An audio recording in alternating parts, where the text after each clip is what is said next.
Good evening, everyone. Hello and welcome along to the Champions League Matchday 5 Gold Show. We are back once again for the Champions League. Apologies about the late start time. BT is shite. That's all I'm going to say for now.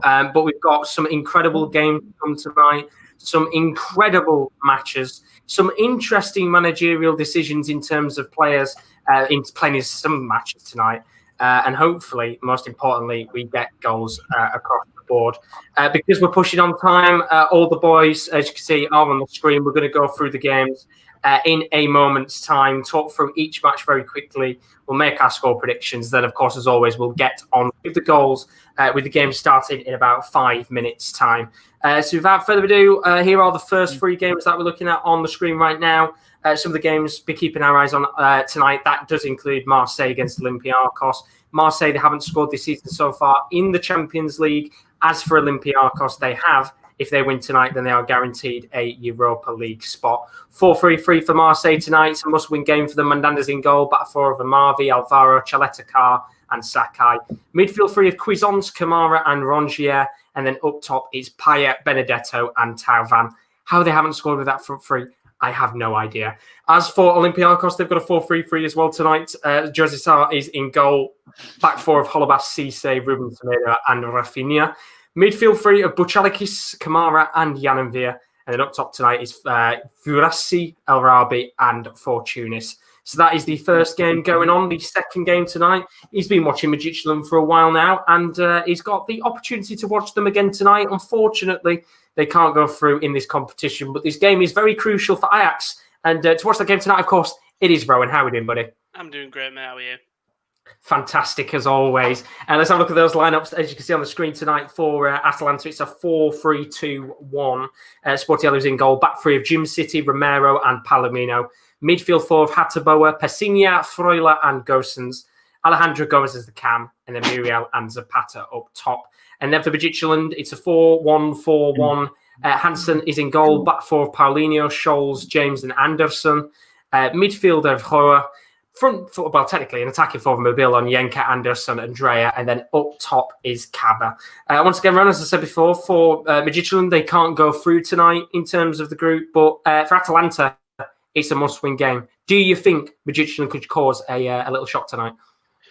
No, and they're a good side. They are, and attacking-wise, Mobile and Kaba and Drea, and then when Sisto plays on the right sometimes. They do look dangerous in attack. Mobile's counter-attack is really nice, especially when Kaba comes along to support. They can split the defence up, and the problem is it doesn't happen often.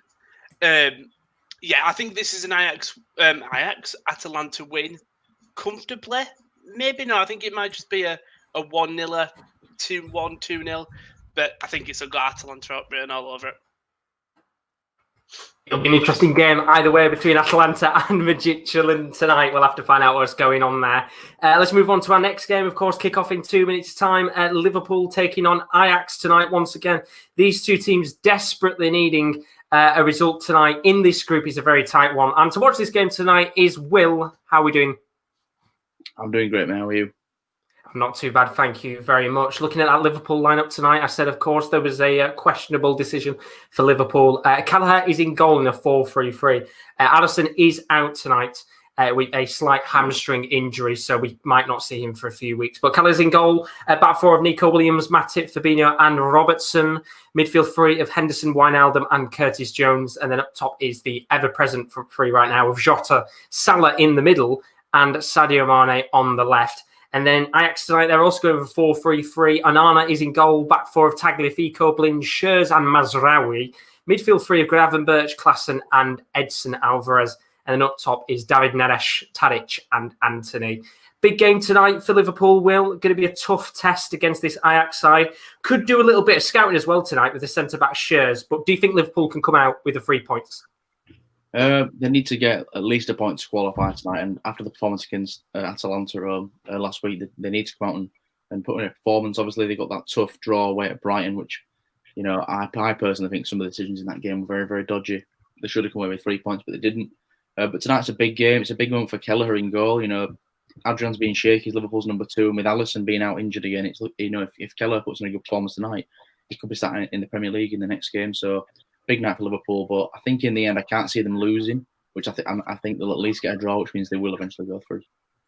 Absolutely. We'll have a look at the tables, of course, in a little bit and see what it means in terms of each group tonight. But they're the first 3 games. Let's move on to the final 3 as we are about to kick off across tonight's Champions League fixtures. And this is a big one tonight. Atletico Madrid under severe pressure. They have to go and win this game, or it will go down to the final day in terms of who goes through alongside Bayern Munich. And to watch this match tonight, he's got 2 incredible fixtures to watch over the next 2 days. It is KD. How are you doing, buddy? I'm all good, are you? All good as always. And as I said, it's a great fixture and it's missing some great plays tonight, specifically for Bayern Munich. But let's start off with that Atletico Madrid team, of course. It's a 4-4-2 tonight for the Spanish side. Oblak is in goal, back 4 of Hermoso at left back, Jimenez, Savic and Trippier at right back. Midfield 4, Carrasco on the left, Marcos Llorente on the right with Sal Niguez and Koke in the middle. And then up top is Correa and João Felix. And then Bayern Munich, as I said, they're missing some important players tonight. 4-2-3-1 for the Germans. They're missing the likes of Neuer and Lewandowski, which means Nubel is in goal. Back 4 of Hernandez, Alaba, Sul and Bouna Sarr. Defensive midfield 2 of Musiala and Javi Martinez. Attacking midfield 3, or technically left wing, right wing Cam. Douglas Costa on the left, Sane on the right, and Aray Mibi, former Chelsea youth player, in the middle. And then up top tonight is Choupo-Moting. You can quite clearly see, Kieran, there's a few big players missing tonight for Bayern Munich. Do you think he's going to cost them? Or do you think maybe they might surprise us tonight? I think they might surprise a few people tonight because, I mean, the fact that they can take out players like Gnabry and Lewandowski and bring players in like Douglas Costa and Sane and Javi Martinez, of course, who's got that experience. Bouna Sarr's no, I don't even know what I'm trying to say. Yeah, he's got experience as well.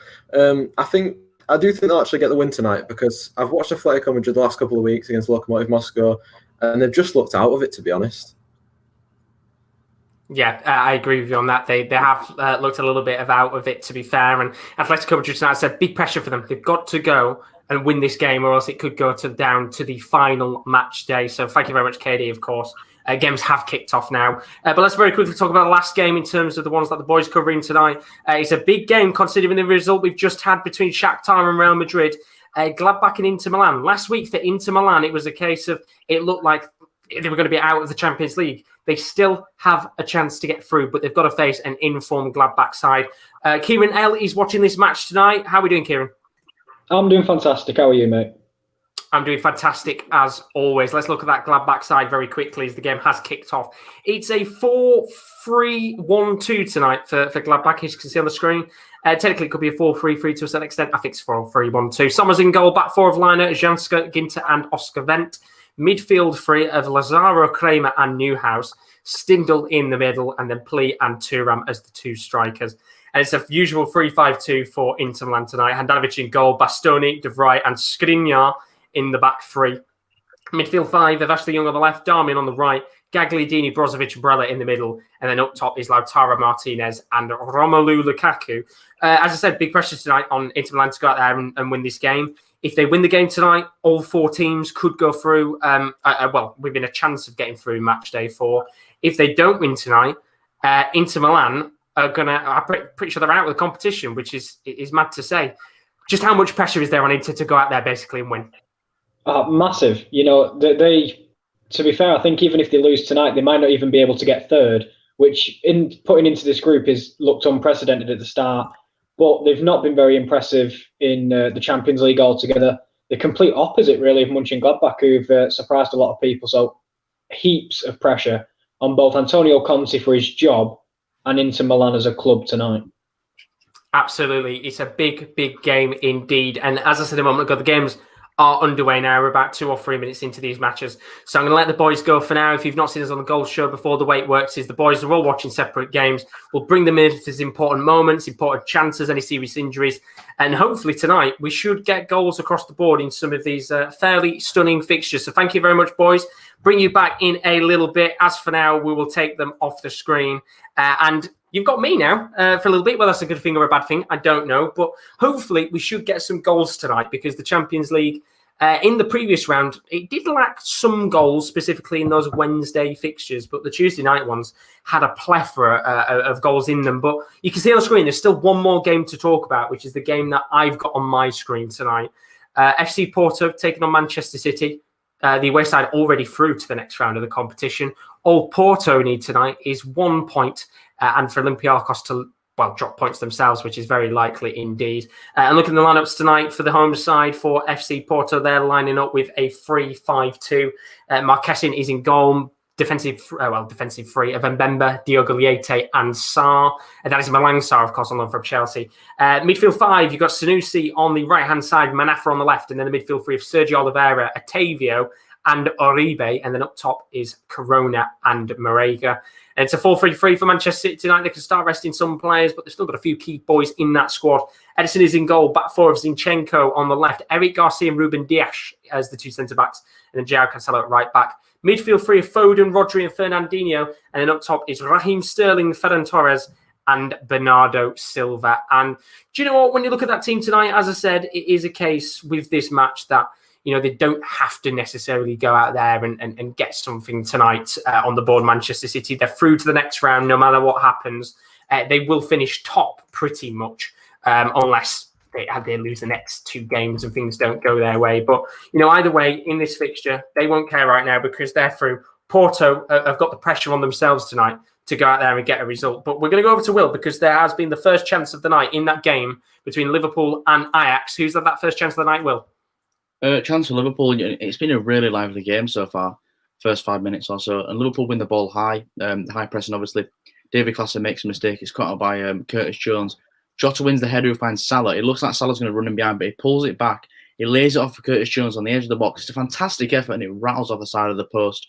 Would have been a fantastic goal. Very unlucky for Curtis Jones. But yeah, first 5 minutes have been very lively, but it's still 0-0. Would have been a very lively start indeed with an early goal. Thank you, Will. As always, Liverpool 0, Ajax 0 in that match tonight. Of course, we're only about 5 minutes into these games, so I'll be interested to see what happens over the course of the night. But as I said before, we're going to take a look at how the standings are currently looking in the Champions League in terms of these fixtures tonight. So as you can see on your screen, in terms of how Group A is looking, that is the group which has Bayern Munich and Atletico Madrid in there. Bayern Munich already through. They will finish top of the group pretty much, unless something severe happens. It's pressure on Atletico Madrid tonight. They've got to go out there and win it, because if they don't win it, then it will come down to that final fixture between Atletico Madrid and Red Bull Salzburg for who goes second. Of course, if Salzburg win, then that'll be fantastic for them indeed. If Atletico Madrid, of course, win, then that doesn't change anything in the end. But there's been a few chances, so we'll come back to that in a little moment. Let's go over to Kieran L first. There's been a chance in his game, which he's currently watching Gladbach Inter Milan. Who's had that first chance of the night in that game, Kieran? Well, it's chances. I wasn't going to put the first one in, but they kind of came as a pair. It was a switch ball by Lukaku to the right-hand side where Darmian was making an on-rushing run into acres of space. His cross into the box found the feet of Martinez. He took 2 strikes at goal, both deflected, and then a cross came in, I'm talking 20 seconds later, and he hit, again Martinez hit it on the volley, but it just hit the side net in 2 early chances for Inter Milan, who've started the better. Big chances indeed early on. Thank you very much, Kieran L. As always, we are going to go over to KD in a second. His game between Atletico Madrid and Bayern Munich. Sasha's in the chat. Says, good evening. How are you tonight? I hope I'm not boring. Welcome in, Sasha. Good to see you as always. Thanks for joining us, buddy. Great to see you in the stream. But let's go over to KD now, because there has been a chance in that game between Atletico Madrid and Bayern Munich. The question is, who's had that chance? Kieran D. I believe he's on mute right now. Yeah, I was on mute. My mistake. It's been quite a lively start here at the Atletico Madrid. But it is them who had the chance. And it was João Felix just countering on his own. He seemed to be running with it for an age.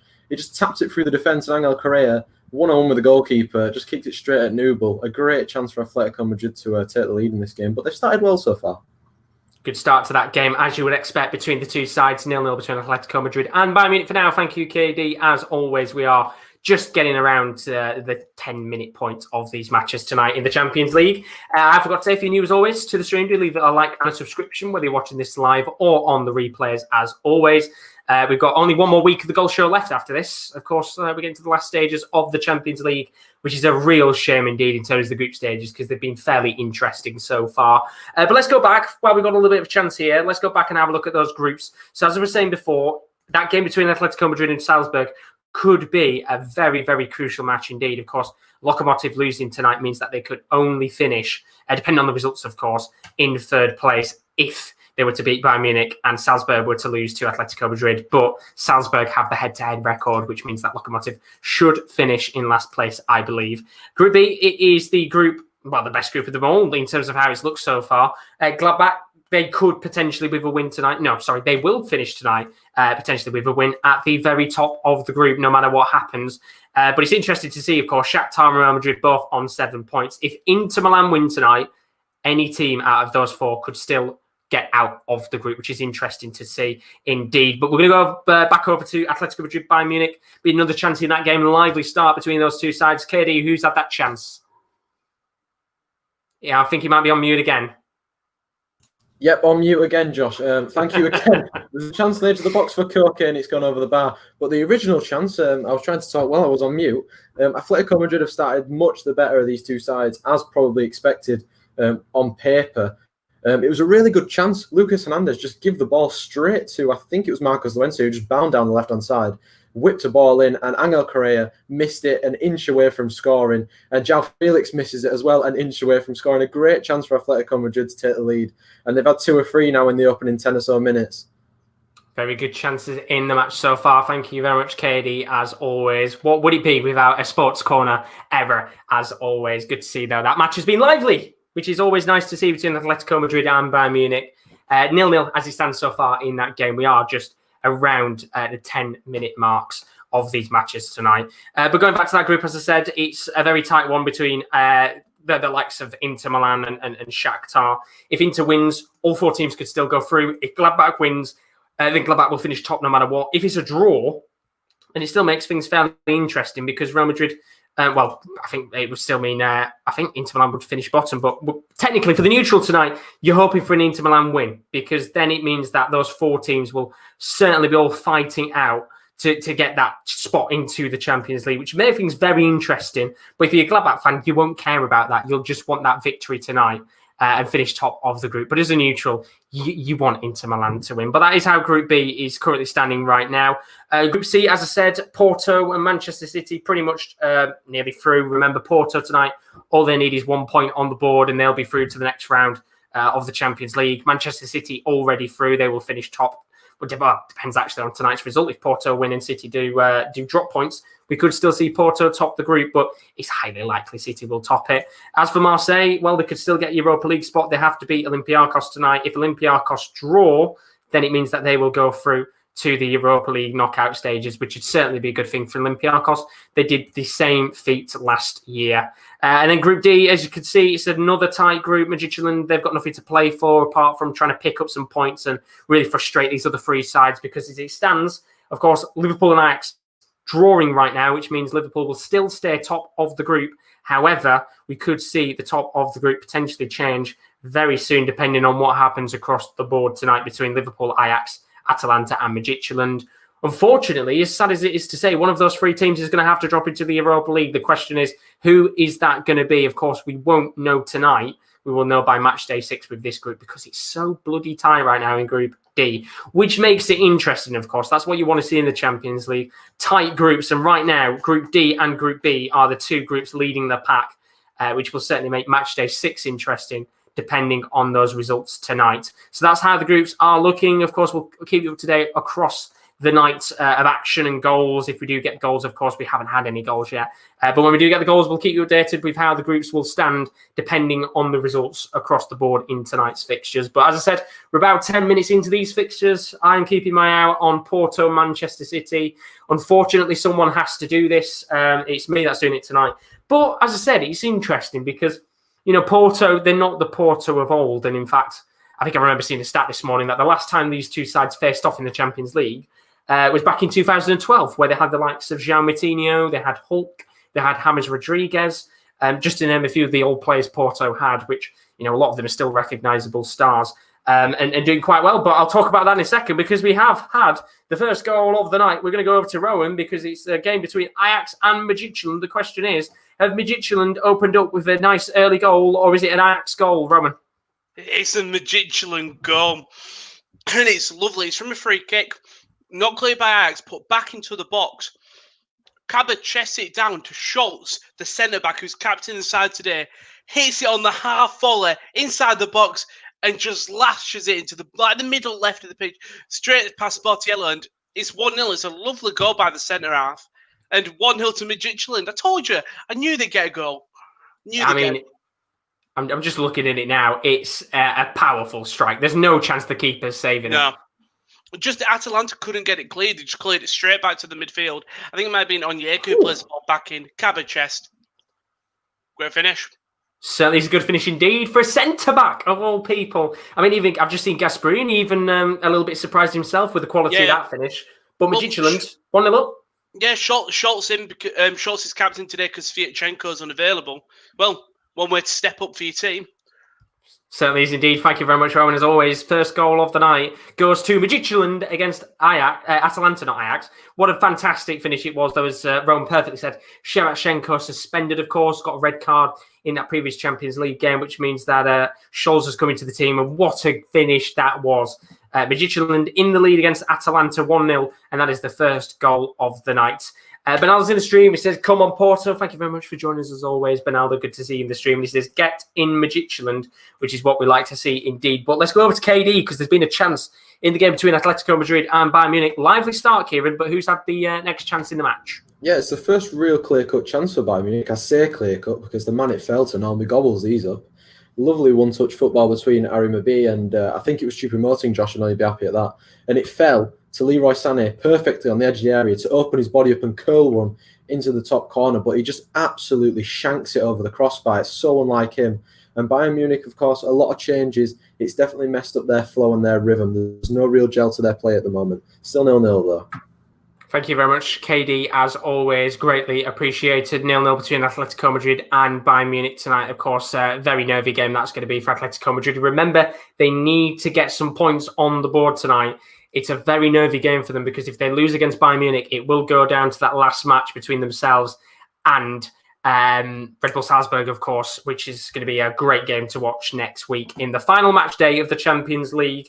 We've got a question in the chat. Where do you think Man U will finish in their group? I think they will finish top, to be honest. I think, it'll be a big game against Paris Saint-Germain on Wednesday night. I've got a feeling they're going to win it, to be fair, depending on what happens in that match. But I think they'll finish top of the group. Either way, I think they'll finish first or second and get through. I'd be very surprised if now Manchester United didn't get out of their group because it's quite interesting, to be honest. Looking at the groups as we did a moment ago, you can see this potential chance for 2 or 3 big sides to go into the Europa League. As it currently stands in terms of the complexion of the Champions League.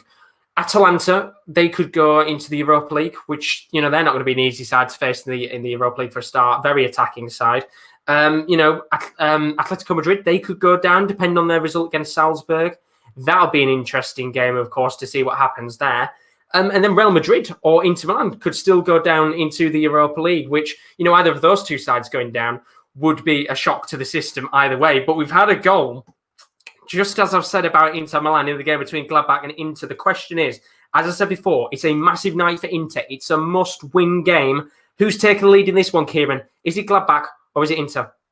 It's must-win, and that's what they're doing. It's 1-0 to Inter Milan. It's a ball that is lofted forward. Lukaku flicks it on, and it's threaded through to Matteo Darmian, who hits it first time on the right side of the box through the legs of Jan Sommer at his near post. I don't know if the keeper could have arguably done better. You don't want to be beating at your near post, but it's gone through the Swiss's legs and rattled the back of the net. Darmian gives Inter the lead.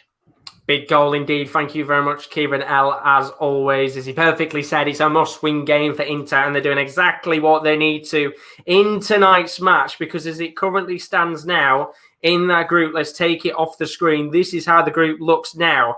Inter Milan are on 5 points, Gladbach on 8 points, which means Real Madrid could still top the group, but at the same time, they could still finish potentially towards the bottom 2 and not make it through to the next stage of the Champions League. That is how mad that group is right now. And of course, that could change over the night, depending on this game between Gladbach and Inter Milan. But nervy times for the Germans, because they've been leading the Champions League Group B for pretty much the entirety of the match day so far. Question is, will they make it out of the group, or will we see a shock in the end? I mean, it's mad. Real Madrid and Inter Milan, the bottom two teams in Group B. It's crazy indeed right now. But as it stands in that game, Inter Milan doing exactly what they need to. 1-0 between Inter Milan and Real Madrid. And then Sasha in the stream, good to see you as always, Sasha. And he's saying about Ajax as well. Of course, an interesting start to that game between Liverpool and Ajax. Still 0-0, but there was a good few chances early on in that game for Liverpool to score. Might have been a few chances for Ajax as well. But let's go back to this match between Porto and Manchester City. We are 20 minutes in here, and we're not really having much to talk about in this game. As I said, Manchester City tonight don't really have to go out there and necessarily bring the big players on and look to dominate the game because they're through either way. But they will still want to finish top of the group. They want to try and avoid some of the big boys around them in the group stages, so they'd have to face off against them in the knockouts because there's still some fairly big teams left in this competition in terms of those at the top of the table right now. But it looks like we've got an injury here, actually. Tecatito Corona's gone down. Doesn't look like he's going to be able to continue here.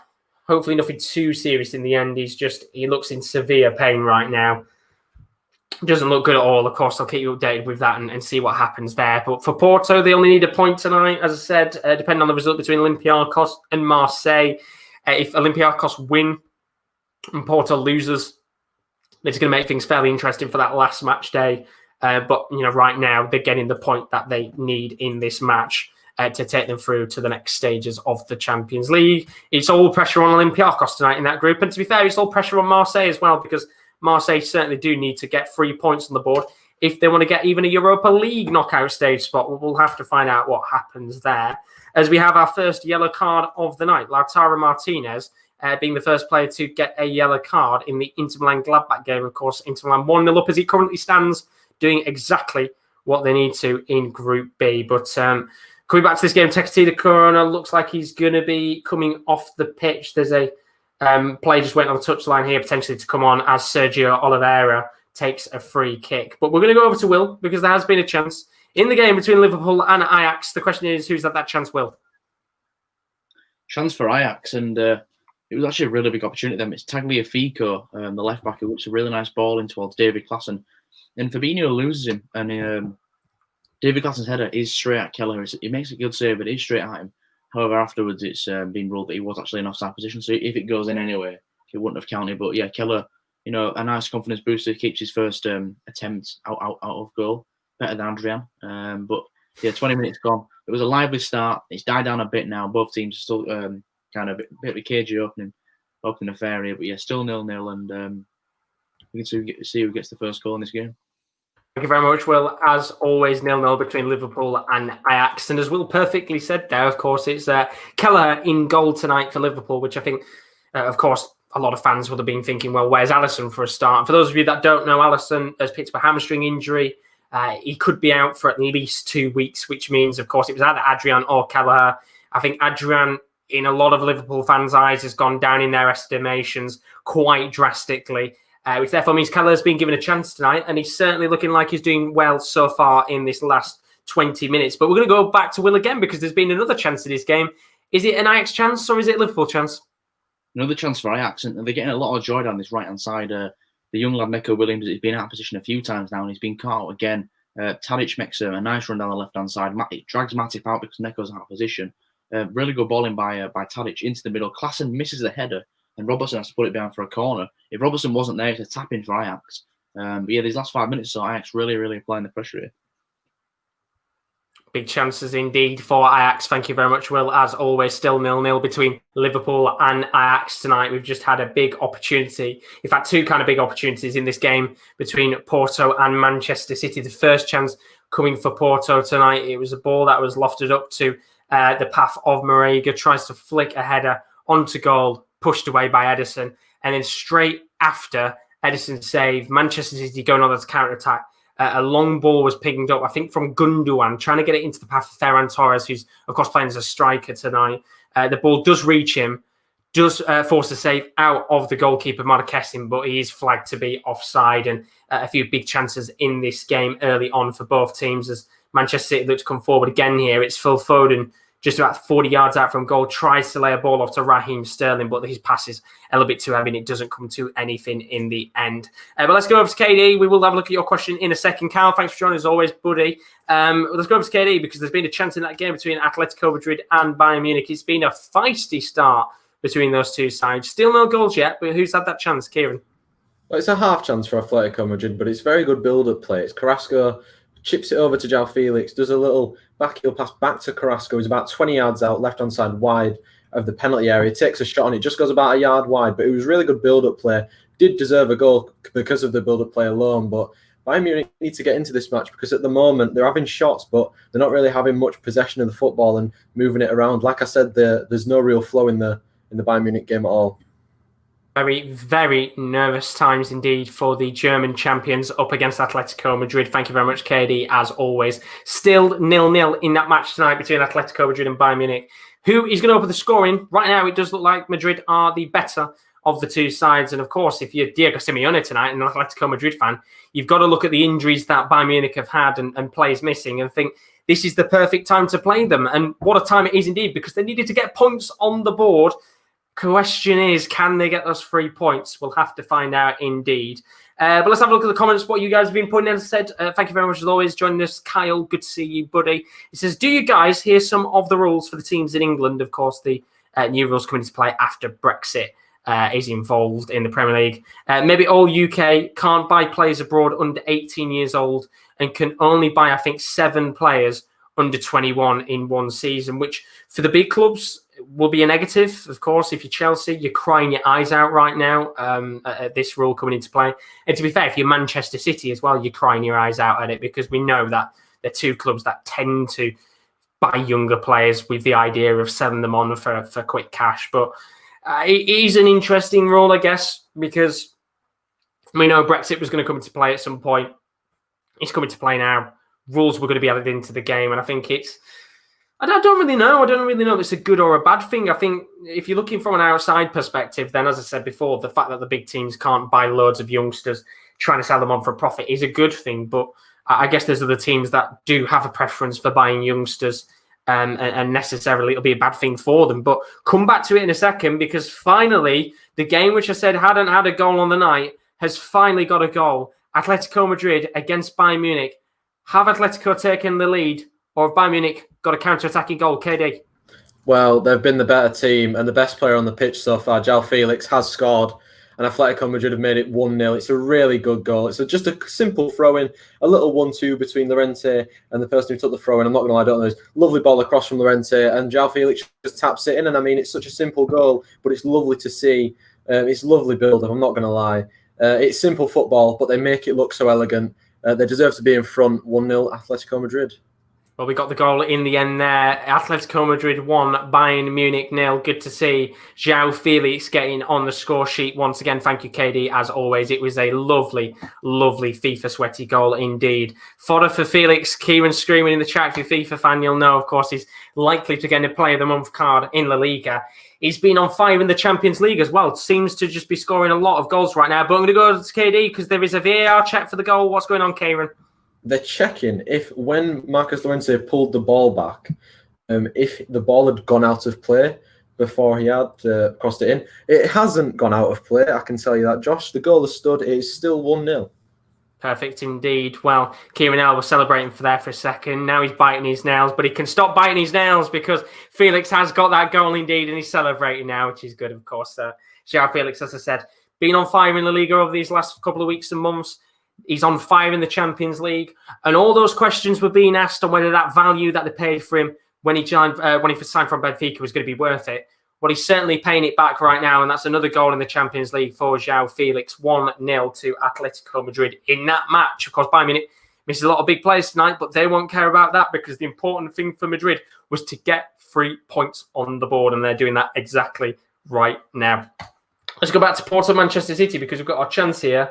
That's been lobbed into the box from Phil Foden, trying to guide it towards Raheem Sterling. And the front three tonight of Foden, Sterling, and Ferran Torres, they're interchanging positions, as you would expect. 1 minute Sterling's playing as the striker. The next minute, seeing Ferran Torres there Foden as well. But I'll come back to it in a second because we're going back to KD. Dangerous free kick now in that match. Drama across the board, Kieran. Who's the free kick for? It's for Atletico Madrid, but there is a stoppage in play just because someone is down injured. I'm not quite sure who it is. I'm just going to check 1 second. It is Hermoso who is down injured. Got a little bump in the back from Douglas Costa when Nubel went to clear it. Shanked the clearance, did Nubel about 20 yards out, and just Douglas Costa nudging the back of Hermoso. He's obviously going to go down. And when he's signed a free kick, and we know what Atletico Madrid are like from free kicks, they've got dangerous players in there. They've got the likes of Jose Maria Jimenez, they've got Saul Savic in there. João Felix will be lurking for rebounds. It's a really dangerous opportunity. And if the man can get it on the mark, then it could be 2-0. But they are stepping up to take it. It is a lovely ball in, and it's just inches away from Jose Maria Jimenez from tapping it into the back of the net. Bayern Munich escape again, but they need to start getting something going, Josh. Maybe bring Muller on as soon as possible. Nervy game for Bayern Munich right now. Thank you very much, KD, as always. But as I said, for Bayern Munich, they're through no matter what happens in tonight's fixture. But they will certainly not want to get battered by this Atletico Madrid side and, maybe concede 3 or 4 goals, which right now they could have easily conceded 3 or 4 goals in this first half an hour of action. But somehow it's still only 1-0 to Atletico Madrid in that match as it currently stands. Be interested to see how that goes with the rest of the 60 minutes left of that game. Coming back to what Kyle said earlier, the question, of course, being about the new rules coming in for Brexit in the Premier League. But as put, it's an interesting idea. The rules don't affect City or Chelsea, apparently. But the thing is, for the bigger clubs like City and Chelsea, they will find a way around the rule. They'll probably do something where, I don't know, there might be a missing rule where I guess they could still sign players but loan them out for a long period of time until it hits their 18th birthday and then bring them back to the club. So, they're kind of getting around things in that respect. God knows, they'll find some way to get around the rule because that's what every club does. FFP came into play all these years ago, yet clubs still seem to find a way to be able to get around it. I mean, the best example for me, the 2 best examples, number one, of course, Mbappe's move to Paris Saint-Germain from Monaco. That was a fraudulent move within itself in terms of how they got around FFP. And then there was the Neto move, the Brazilian goalkeeper going to Barcelona, where he moved from Valencia.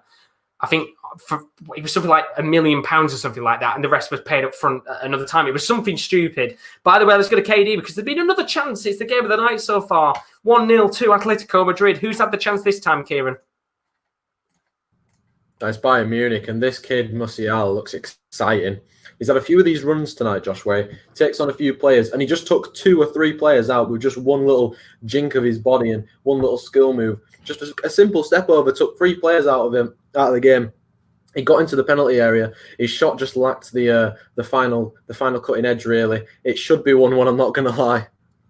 Every time's indeed. Atletico Madrid getting a 1-0 lead early. Well, not early on, a few moments ago. Could have been 1-1. Thank you very much, KD. As always, Bayern Munich looking hungry to get back into the match. Let's go over to Will because there has been a chance in the game between Liverpool and Ajax. It was Ajax who was dominating for a large spell of the first half. And now the question is it another Ajax chance or is it a chance for Liverpool, Will?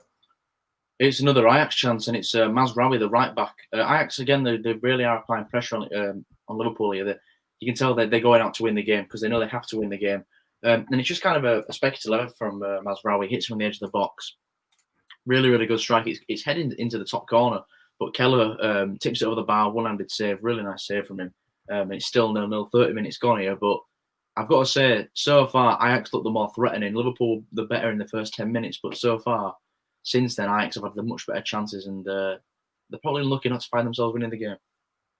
Thank you very much, Will. As always, Liverpool 0, Ajax 0. And well, we looked at that game last week between Liverpool and Atalanta. And Atalanta, they played Liverpool off the park at Anfield.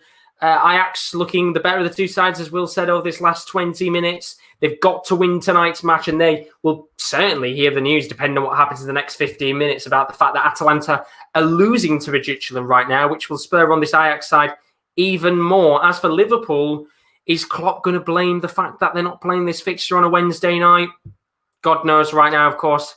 You've got to tell us in the chat, what do you think of the situation with the whole scheduling thing right now? Because honestly, I don't think you can kind of counter that, into the situation right now. There's a whole debate on it last night on Monday Night Football in terms of the time in when Liverpool is playing fixtures and things like that. It's a bonkers situation either way that they're talking about. But we have had a goal in one of the games that I'm keeping my eyes out on tonight. Marseille and Olympiacos. Now, Marseille, they've got to go out there tonight and get themselves a goal. They haven't scored yet in this Champions League. As for Olympiacos, well, if they get any points on the board tonight, then it means they will be guaranteed a Europa League spot. And of course, it's Olympiacos who've taken the lead. Of course, Marseille are never going to score. They're absolute shite in this competition so far. And what a goal this was. It is an absolute pile driver from the number 4, Madi. It's about 25 yards out. He hits it with some trajectory into that top left-hand corner, some power in the shot. It's a really, really good goal. Marseille looking poor once again. And genuinely, at this rate, with one match day left to go, Marseille are on course for what will surely be one of the worst Champions League kind of group stages that any club has had in recent history. They've not scored any goals. They've not got any points on the board. And as I said before, Andre Villas-Boas himself has said, they've looked pretty shit in the tournament so far, and they're not doing themselves any favours tonight. 1-0 to Olympiacos, good start for them in this game, and must win / must draw. They just need a point, Olympiacos, and they're getting that right now. In fact, they're getting 3 points on the board, which puts pressure on Porto tonight because they need a point if they want to get through to the next stages of the Champions League. But let's go over to the game between Gladbach and Inter Milan. It's a must-win game for Inter Milan tonight. They've taken the lead in this one, but are Gladbach getting back into the game, or is it a plethora of Inter chances, Kieran? It's another Inter chance, to be honest. It's been a little bit slower than I expected due to the, what's at stake for these two teams. But it was an Inter Milan chance again. It was a lovely reverse pass by Lukaku to his strike partner, Lautaro Martinez, whose first shot was blocked, but it ricocheted back to him. He went for the near post where Sommer got beat earlier, but Sommer was equal to it and parried it round for a corner. Much better from Inter Milan, and Gladbach just haven't shown up yet. Not a good start for Gladbach at all. They're leading the pack in Group B, but they might not be at the end of match day 6, depending on results elsewhere. Thank you very much, Kieran L. As always, Gladbach 0, Inter Milan 1. And we've had a penalty shout in the game between Marseille and Olympiacos, literally straight from kickoff. Marseille pushed up the field, trying to get that instant equalising goal. They did something very similar, in fact, against Porto. Ball was lofted into the box from Rongier. It was a chipped ball into the path of Dimitri Payet. He looks to have been pushed in the box by Jose Holebas, but the referee said no, waved the penalty decision away. They've shown it on the replay, a bit of a tame kind of push from Holebas. Dimitri Payet does make a meal out of the opportunity. And as I said, a little penalty shout there, a little glimmer of hope that we were actually going to see Marseille maybe score a goal in the Champions League this season. But if you're a Marseille fan, you really do want to look away right now because this has been an absolute farce of a Champions League campaign, which is crazy because you think of the front three that they've got. They've got Benedetto, Payet and Thauvin. You would expect them to score some goals, and they haven't right now. It's bonkers indeed. But let's go back to Kieran L because there's been another chance in the game between Gladbach and Inter Milan. The question is it a Gladbach chance, or are we once again seeing Inter Milan dominance? Kieran L. First real sight of goal for Borussia Mönchengladbach in this game, and it was the right-back Liner. He was actually driving inside and took a shot on his left foot, which we wouldn't often see. It's another chance that I'll talk about just then, Josh.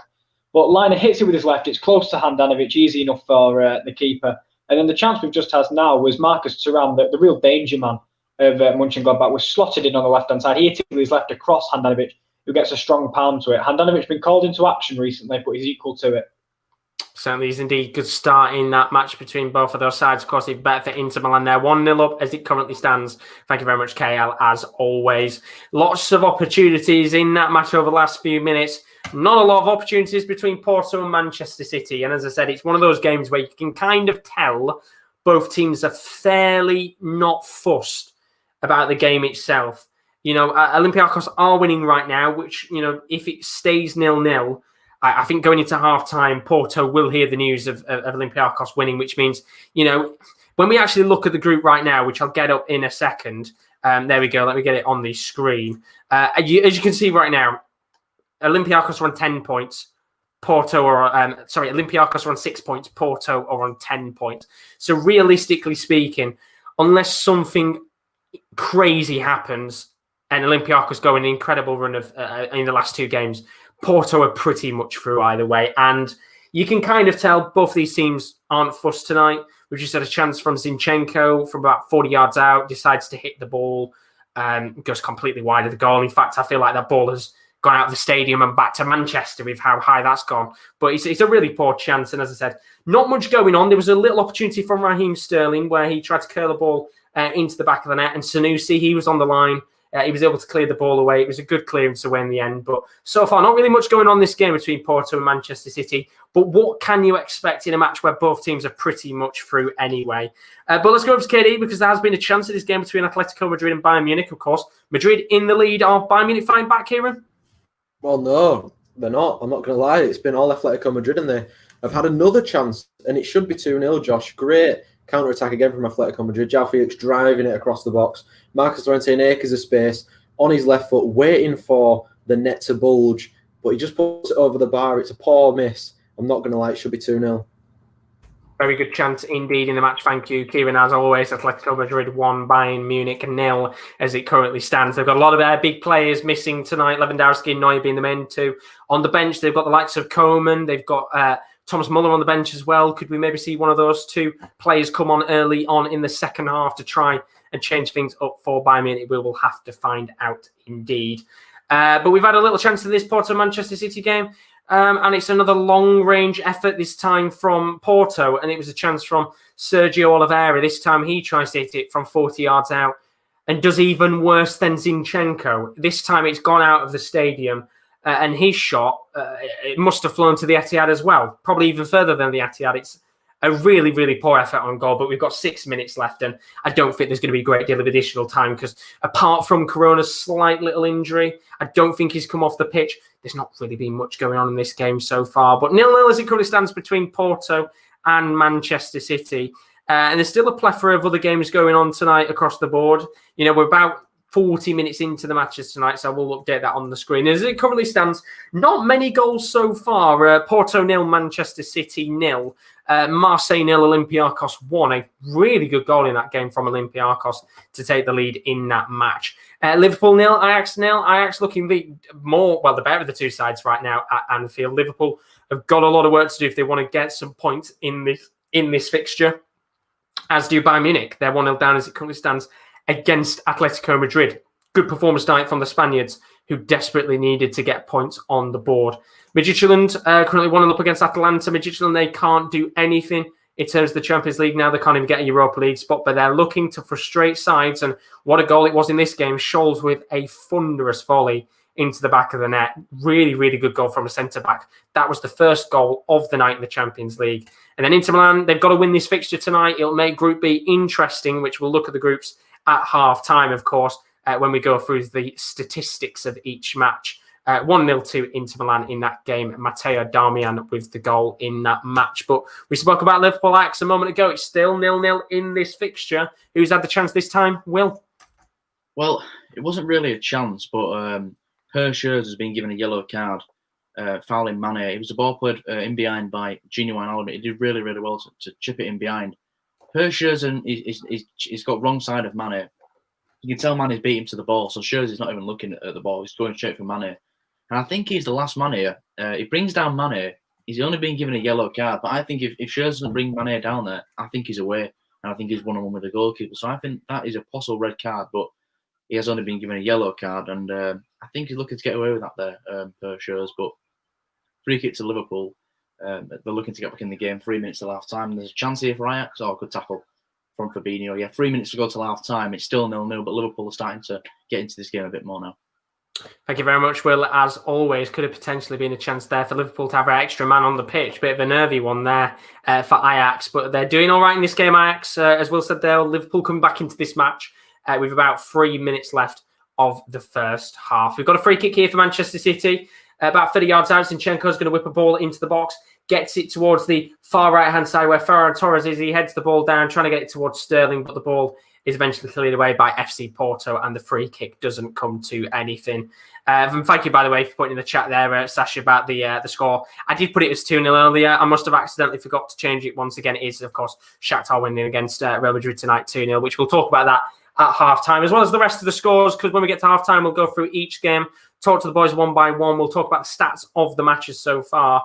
and really break down what could potentially happen in the Champions League. We've got one match day left to go after this, and then that is it for a few.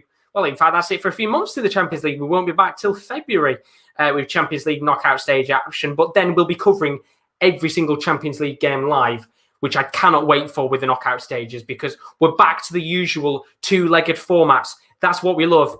Those one-legged formats, we're all right in the summer, but let's be real, the two-legged formats are better. We've had a long-range effort this time from Ferran Torres. He hits a ball from 40 yards out. It's the long-range FIFA match, this right now. And do you know what? It's a fairly good effort. Just above the bar. Marquesen's diving. It's a little bit too high, though. Goes past the bar, past Marquesen, and goes out for a goal kick. But this has been a long-range match so far. But we have got to get a card in the game between Atletico Madrid and Bayern Munich, and it's Bouna Sarr who's gone into the former Marseille man, who will probably be quite thankful he's not there right now in their Champions League campaign, has got himself a booking in the match. But on spot, they had the transfer ban for the purchase of the players. That was like 15. Of course, that was the Chelsea situation in terms of what was going on with their dodgy transfer dealings with youngsters. And then Carl has kind of responded back to what we said earlier about the whole Liverpool situation. Under normal circumstances, and if this was a regular season, managers should not complain by playing Wednesday, then Saturday, 12:30. But because of the pandemic and the scheduling fixtures, I understand some managers complaining, but these points are just my opinion. And coming back to that point, actually, there was something that Sky Sports did on Monday Night Football.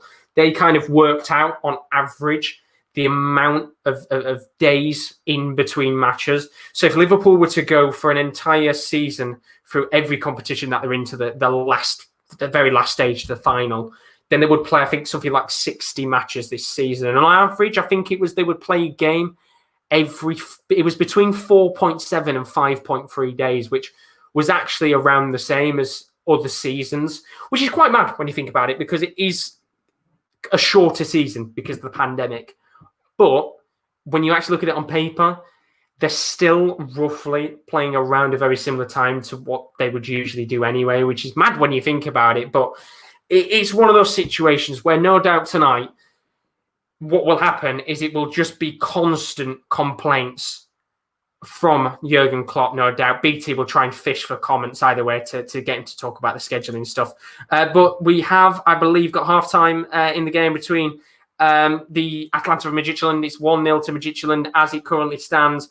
We've got half-time as well between Liverpool and Ajax. It's 0-0, but we haven't got half-time at Gladbach-Inter because we have a goal at Gladbach-Inter. Now, remember, Inter Milan must-win game tonight. They have to go out there and get something if they want to get through to the knockout stages. Gladbach, though, if they win tonight, they'll be guaranteed top spot. The question is, have Inter taken a 2-0 lead or are Gladbach back in the game? Kieran. They are back in the game and they are level. It's a lovely goal from Alassane Plea. The ball is on the right-hand side. Stindl volleys and lays it off for Lazaro, who's crossed, evades all the centre-halves who were dragged to the near post. Who's free at the back post to head it into the ground? Alassane Plea into the roof of the net, off the turf. It's a wonderful header. And Gladbach grew into the half with about 10 minutes to go. But Inter will be very, very angry that they're not in the lead. But 1-1. 1-1 in this game. Thank you very much, Kieran. As always, Gladbach back into the match. 1-1 in that game. It's going to make for an interesting second half indeed. Inter Milan have got to go out there and get a win tonight. It's half-time in the game between Gladbach and Inter now. It's also half-time in the game between Atletico Madrid and Bayern Munich. We've got 3 minutes of additional time here between Porto and Manchester City. And to be honest, I don't know where the 3 minutes has come from. And to be quite frankly honest with you, I wish he didn't give 3 minutes because it's 3 more extra minutes of this dross first half of action. Porto looking to come forward here. As I said, there's no real sense of urgency from either side, which I understand with Manchester City because, well, they're probably going to finish top no matter what.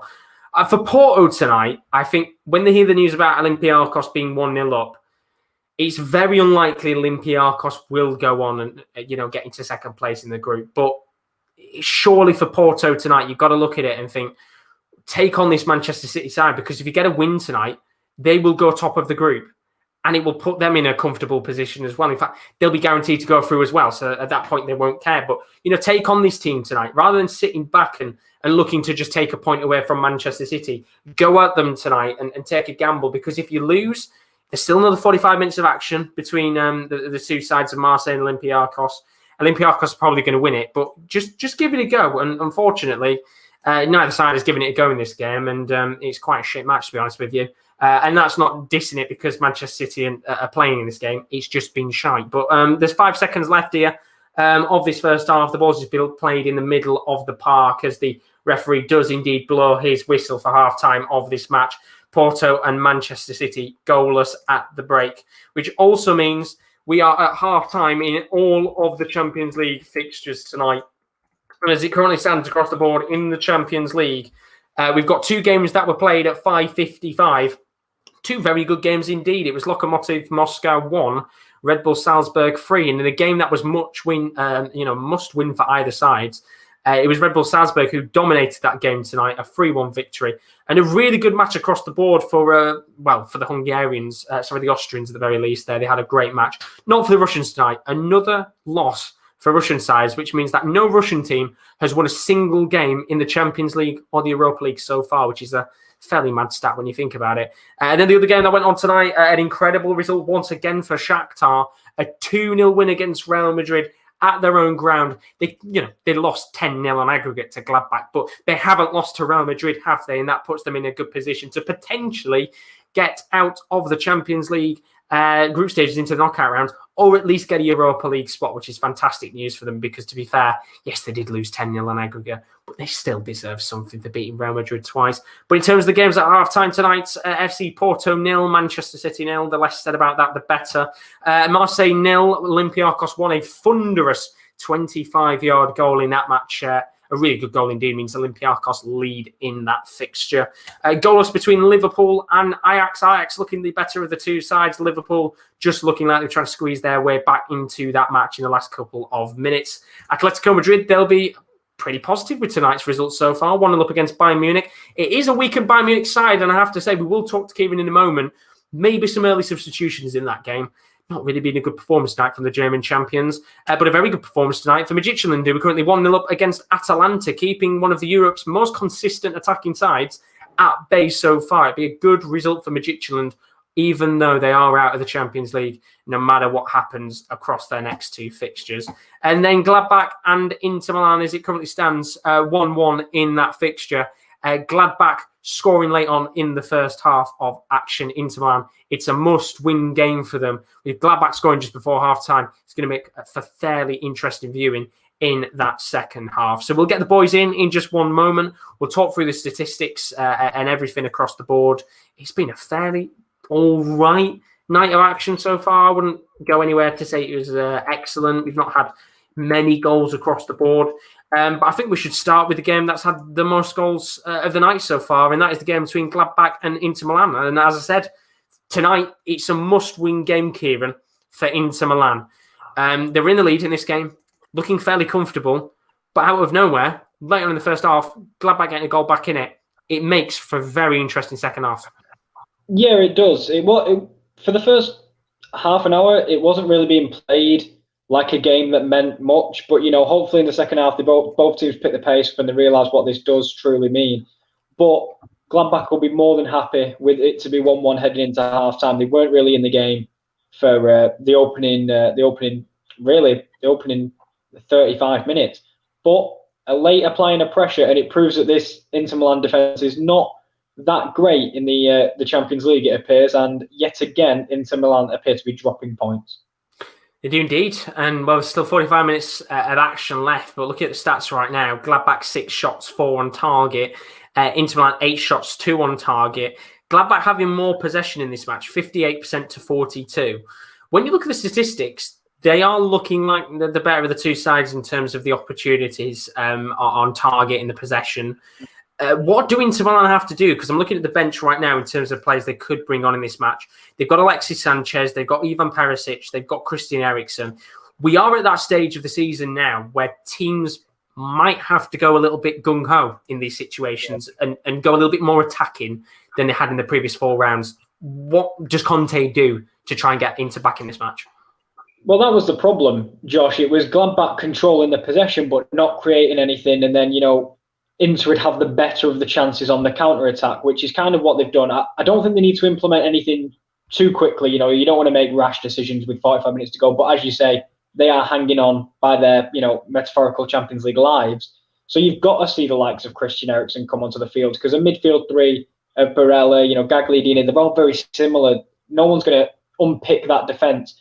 Whereas I feel like Eriksen definitely can, but he is out of favour with Antonio Conte.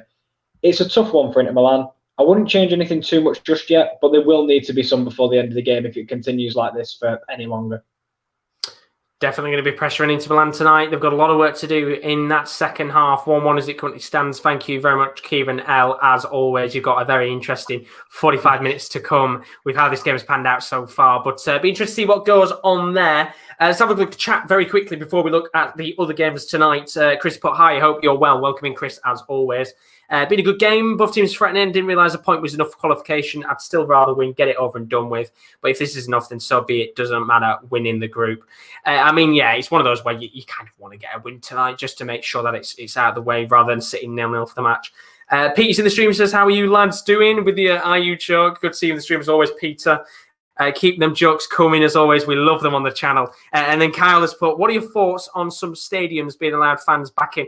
I will come on to that point in a little bit, actually. We'll talk about that one when we get into the second half, because, of course, if in England right now, we're going to have fans back very soon, which is fantastic indeed. Really looking forward to it. But let's move on to the next game of the night. And I think let's go to the game which I think is probably maybe one of the shock results of the night so far. Atalanta under a lot of pressure tonight to go out there and get a result, Rowan. But Midtjylland, what a fantastic goal it was from the centre-back, who was probably never going to start, Scholes. No, well, he would have started, but he wouldn't have been captaining. It would have been Sviatchenko, but he's come in, taking the captain role, and he stepped up. Lovely finish. The ball comes back in. Cabba chested down. Half volley. Lovely. Sportiello's not saving it. And when you talk about the stats, I don't think the stats actually do Midtjylland justice. I think Atalanta have put consistent pressure, but don't take it away from Midtjylland. They have defended very well. And in that midfield, Dreyer, Anderson, Onyeka, and then Mobile on the left, they have really been a driving force to get Cabba that second goal when they've tried. There was a lovely opportunity around, I think, the 30th minute, I'd say. The ball comes in, and Cabba gets his head on it, but he just can't angle it. But on the other side, Atalanta, they had practically a similar chance, probably 25th minute.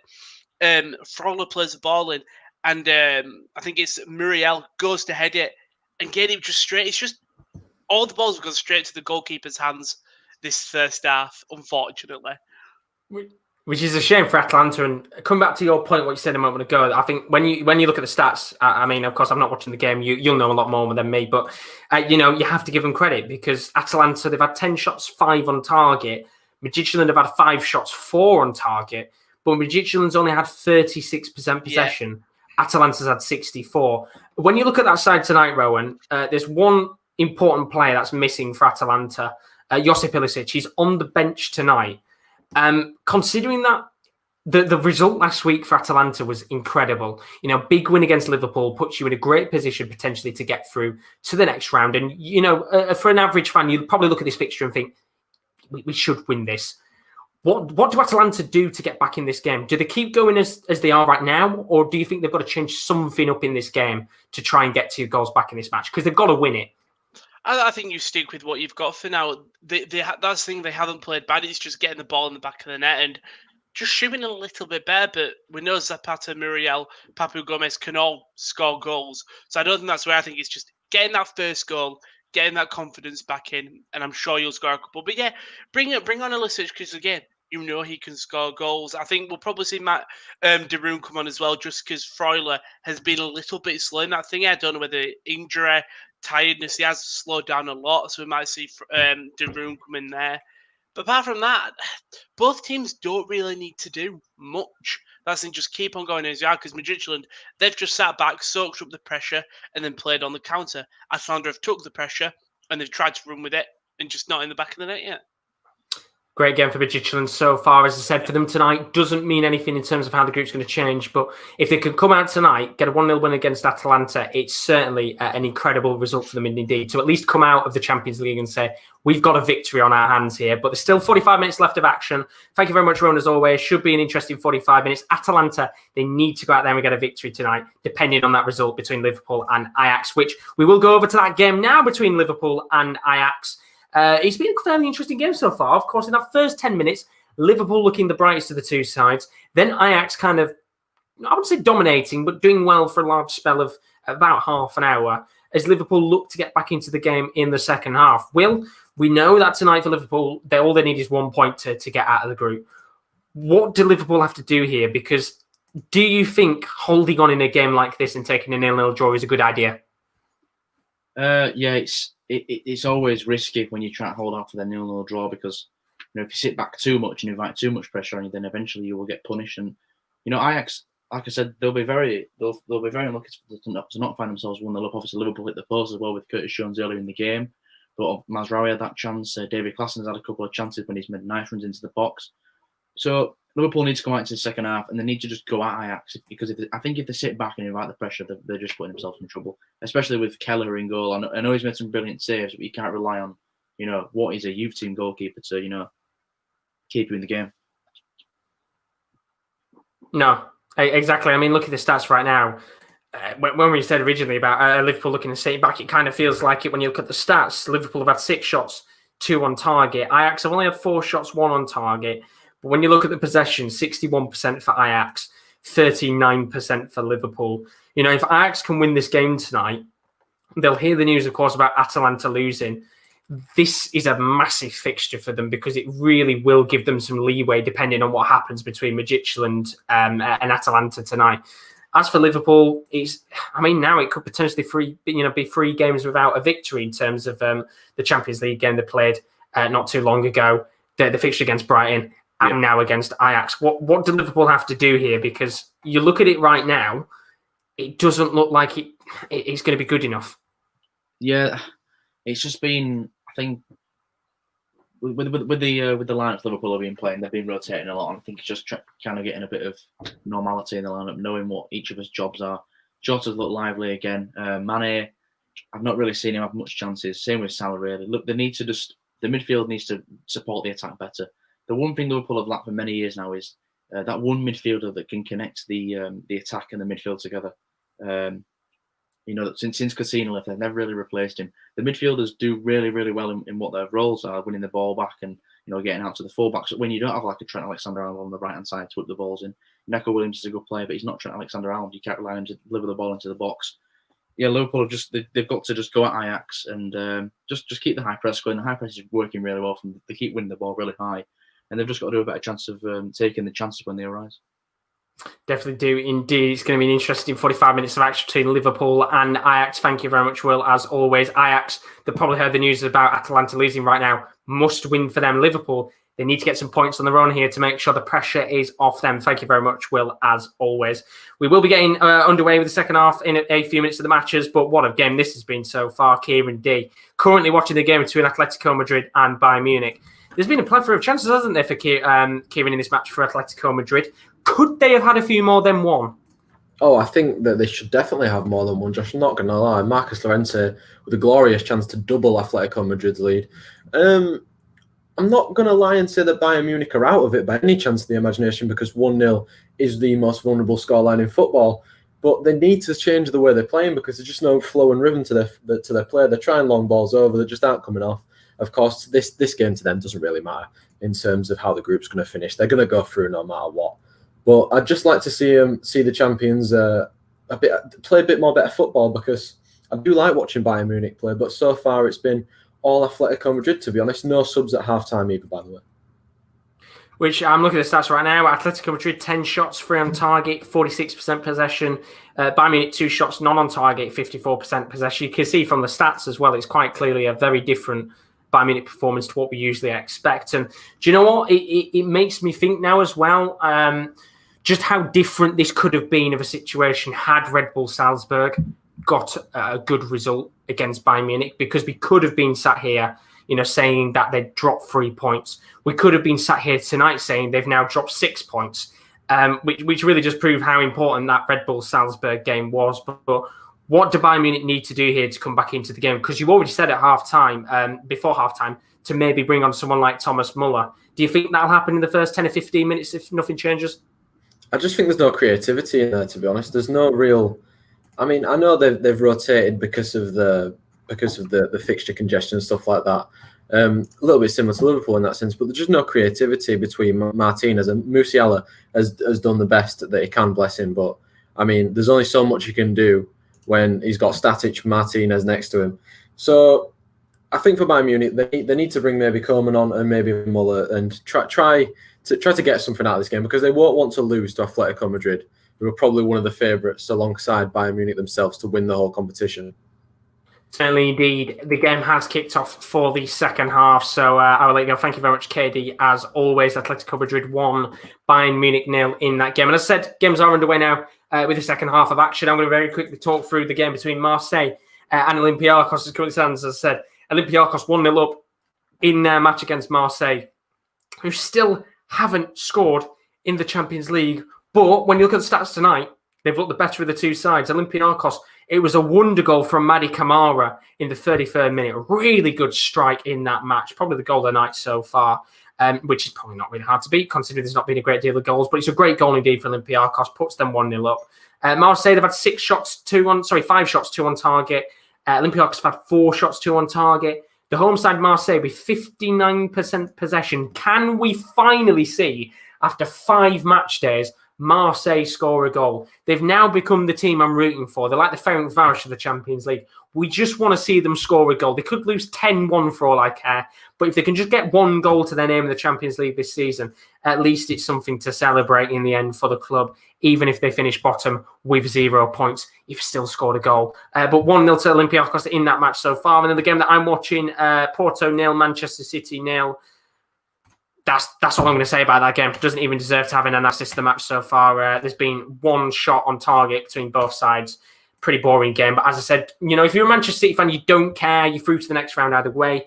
If you're a Porto fan, if you get a point tonight, you're through either way. And, well, you're relying on Olympiacos going on a mad run and beating Manchester City in their next fixture, which is highly unlikely. But either way tonight, 0-0 in this game as it currently stands. It's just kicked off for the second half. Let's hope that this next 45 minutes of action just goes quick, because I feel like it's probably going to be something very similar. Manchester City don't have to bring on any of their big boys tonight because there's no point in the match, especially when there's such a hectic schedule right now. And at the end of the day, neither will Porto, to be honest, because they will go through. They will go through in the end. But that is all the look at the games at half-time. We're back underway in these fixtures. Some games are getting towards the 50th minute. I believe, or around the 50th minute. Our game has just kicked off, so we're going to be a few minutes behind the rest of the bunch. But let's have a look at your comments at half-time, because I will come back to your point in a little bit, Kyle. Peter's put a few jokes in the chat. I said, keep them coming, and he's kept them coming.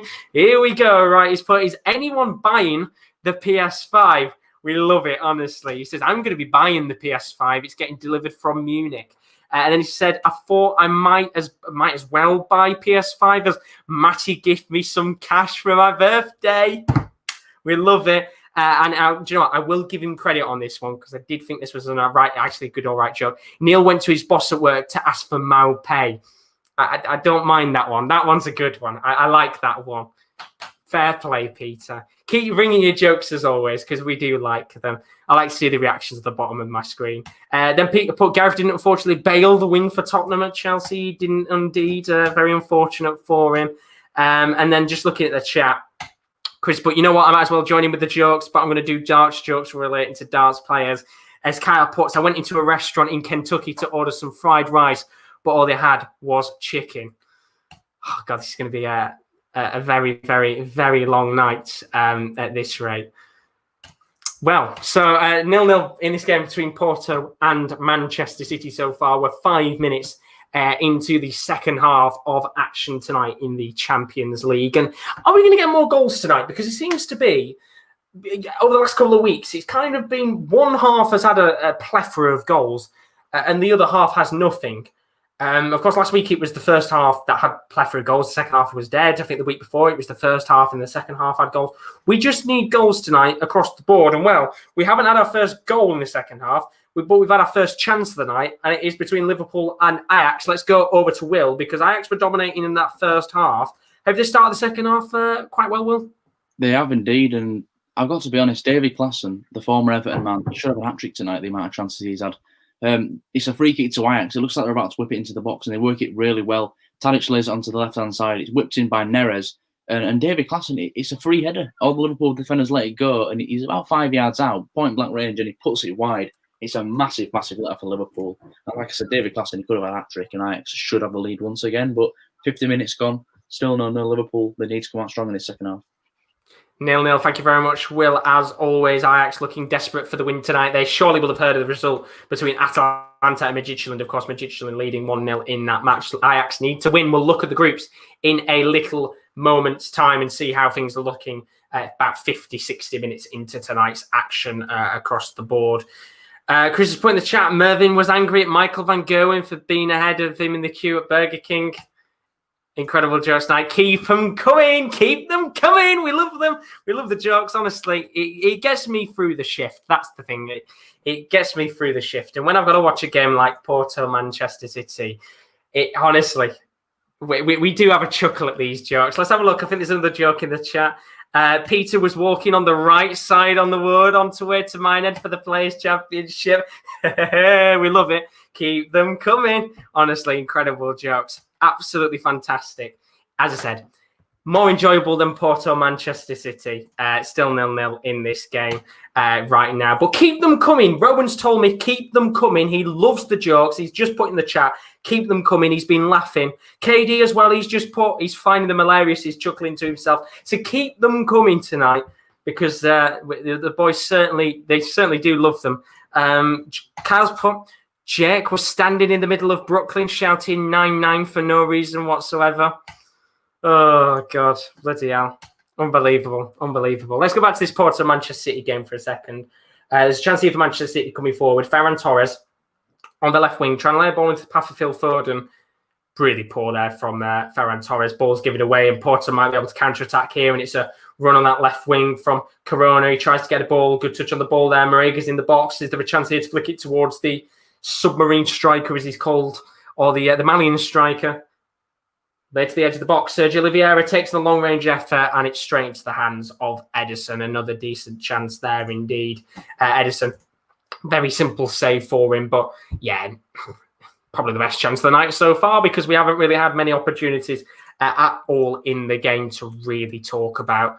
But we've had a penalty in the game between Marseille and Olympiacos. And get excited. Marseille have a penalty. Now, this could be the first goal for Marseille this season in the Champions League. Cisse has been adjudged to have fouled Tauvin in the box. Referee's pointed to the spot. The penalty has been given. There is going to be limbs here in a second if Marseille score. They're the only team in the Champions League to have not scored a goal this season so far. And the man to step up is Dimitri Payet. He missed a penalty, remember, against FC Porto in their previous fixture in the Champions League. He's up once again. He's going to be against Jose Sarr. Can we finally see the goal for Marseille? It's a massive goal for them, potentially. It's not in the back of the net yet. But Dimitri Payet stands on the spot. Big moment for French fans. Big moment for Marseille fans. Dimitri Payet steps up. And it's in the back of the net. Marseille, they've done it. It's taken them 5 match days to score a goal. And for all those times that Andre Villas-Boas has been in his press conferences and saying in French that his team's shite, he's genuinely been saying that. He can finally say his team scored a goal. It's Dimitri Payet. He slots the ball into the bottom right-hand corner. It's Marseille 1, Olympiacos win. Olympiacos won. And no doubt tonight, the fans of Marseille, they'll be lining the streets. There'll be street parties for the fact that they've scored a goal in the Champions League, and they'll probably still lose. But apart from that, let's go over to Liverpool Ajax, because there has been a chance in that game. Still 0-0 in the match. The question is, who's had that chance? Will? There's been a couple of chances since I put it in the chat, and Dusan Tadic has been linking the play really nicely for Ajax tonight, and he has another good play with David Neres. Neres plays a 1-2 with Tadic. Neres gets in behind. It looks like he can put the ball across the box, but he goes for the shot himself. It's an absolute waste. He just blasts it into the side netting. And then Liverpool go up the other end and have a chance as well. Mane gets in behind. It turns out he's offside, but obviously he didn't know that when he's taking the shot. But Schürrle, who I don't think should be on the pitch, makes a fantastic block to deny Mane. And Daley Blinder just received a yellow card as well after a cynical foul. And I think Matip is just about to get booked as well. So this is a very, very eventful game so far. And you'll also be pleased to hear that Klaas-Jan Huntelaar is warming up on the sideline. Oh, it's turned out to be the perfect night, this, right? We just see if he can get a goal in this match. Thank you very much, Will, as always. Klaas-Jan Huntelaar warming up. That's what we love to see. The veteran, the former Real Madrid and Schalke man warming up. Could he maybe score the winning goal against Liverpool at Anfield tonight? 0-0 still in that match so far. And well, I was too busy celebrating with Marseille Olympiacos. We've got a free kick here in the game between Porto and Manchester City. It's a free kick for Manchester City. It's about 30 yards out from goal. Zinchenko is stood over it. And this is a good opportunity for Manchester City to try and take the lead in a match that doesn't really mean much for them. If they can get a goal in this game and really clarify that they're going to finish top, then I don't think Manchester City will really care here. But big opportunity in this game.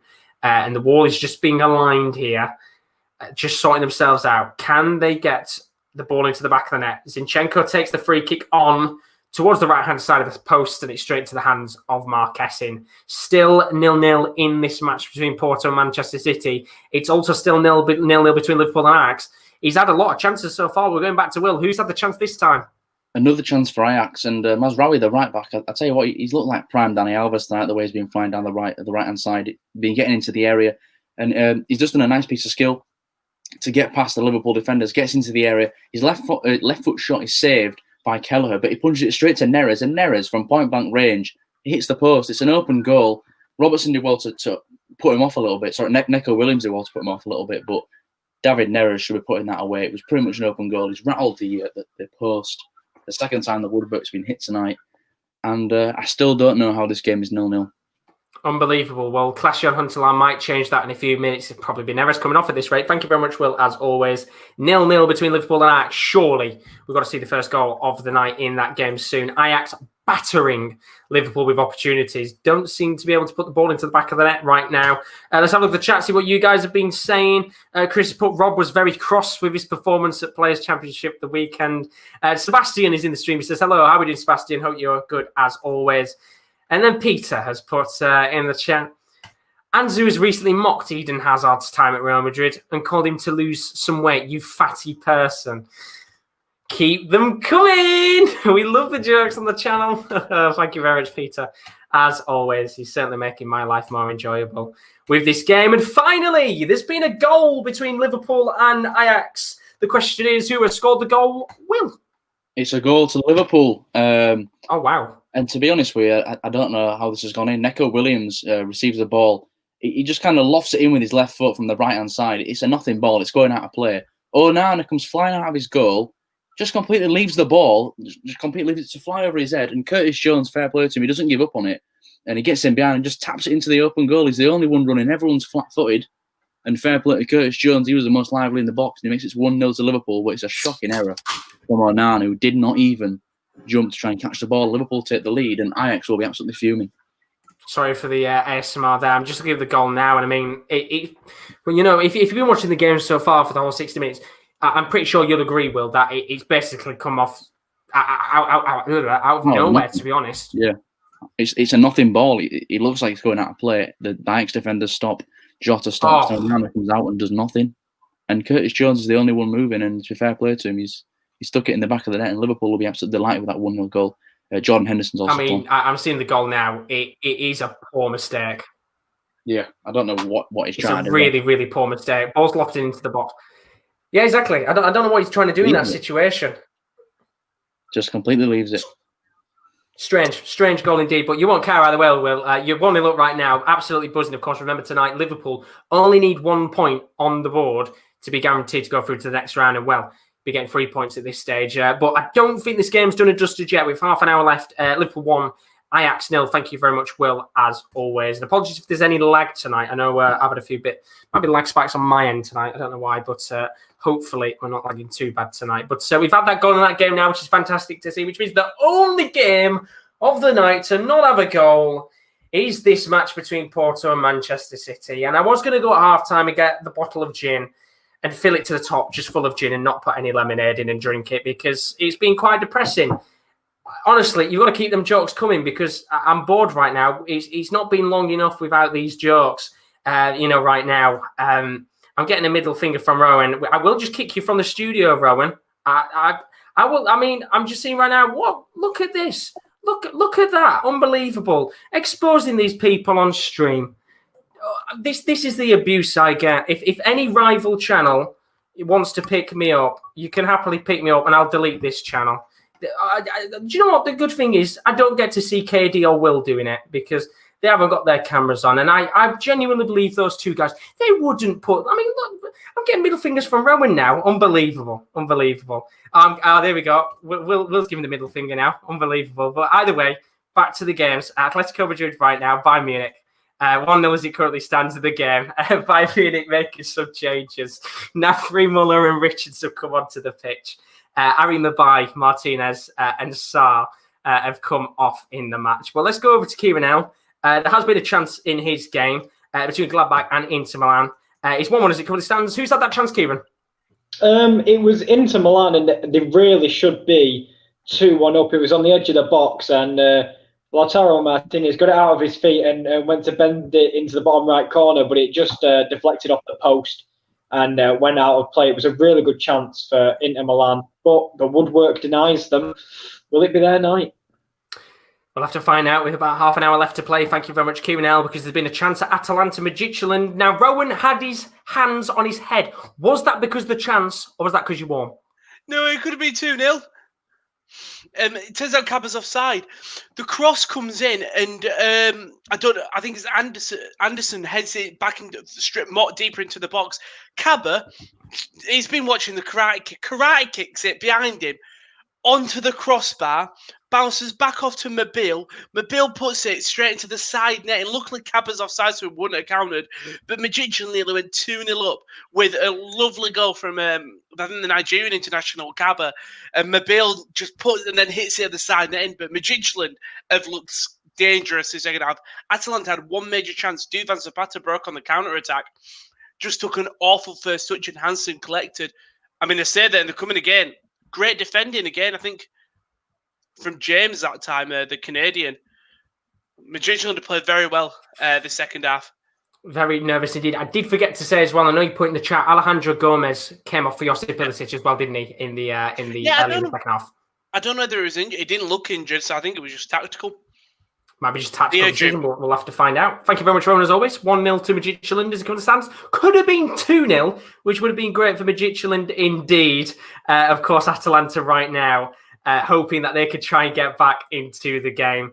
We'll have a look at the comments in a second, because there's been a goal in the game between Gladbach and Inter Milan. The question is, have Inter taken the lead? They've got to win tonight, or are Gladbach taken the lead? Kieran L., who is it? Inter Milan are back in front, and it's Romelu Lukaku. It's exactly what he does best. He's through-balled by Brozovic. He's got a man by his side, and all he does is keep shoving him off with his left hand because he's just too strong to tackle. And he hits it across the keeper with his right foot into the bottom corner. It's typical Lukaku, just bullying Zakaria out of his way and slots it home beautifully. Good goal indeed. Inter Milan doing what they need to do tonight. But once again, I feel like with this game as well, 25 minutes left of action, I assume, roughly about. Do you think... I don't think this is done yet. Do you? I don't think so. I think there'll be chances for both teams. And at the moment, Inter were definitely looking the better side. They hit the post earlier. They need that third goal, because we've seen already these two teams like to play out a 2-2. And so does this group. But that is not enough for Inter Milan tonight. It's a long 25 minutes ahead, but hopefully a fun one. Hopefully, indeed. Thank you very much, Kieran. As always, Inter Milan 2, Gladbach 1 in that match. It's going to be a very interesting 25 minutes of action left in that fixture. But let's have a look at the chat and see what you guys have been saying. A few jokes in the comments. Of course, Sebastian saying hello earlier. Good to see you in the stream as always. Carl's put, hope you don't mind, Chris, but I heard you wanted to learn some Welsh. I have a friend who could speak it. Oh, my Lord. I'll give you credit on that one, Cal. I'll give you credit on that one. I can see even Kieran laughed at that one there. I'll give you some credit. Peter's put, Josh is the king up front at Bournemouth. Joel is a waiter at a restaurant and says to customers, where's my tip? Oh, God. Unbelievable. And then, do you know what? That was a good one. And then it went, Joel works at Warding Hospital.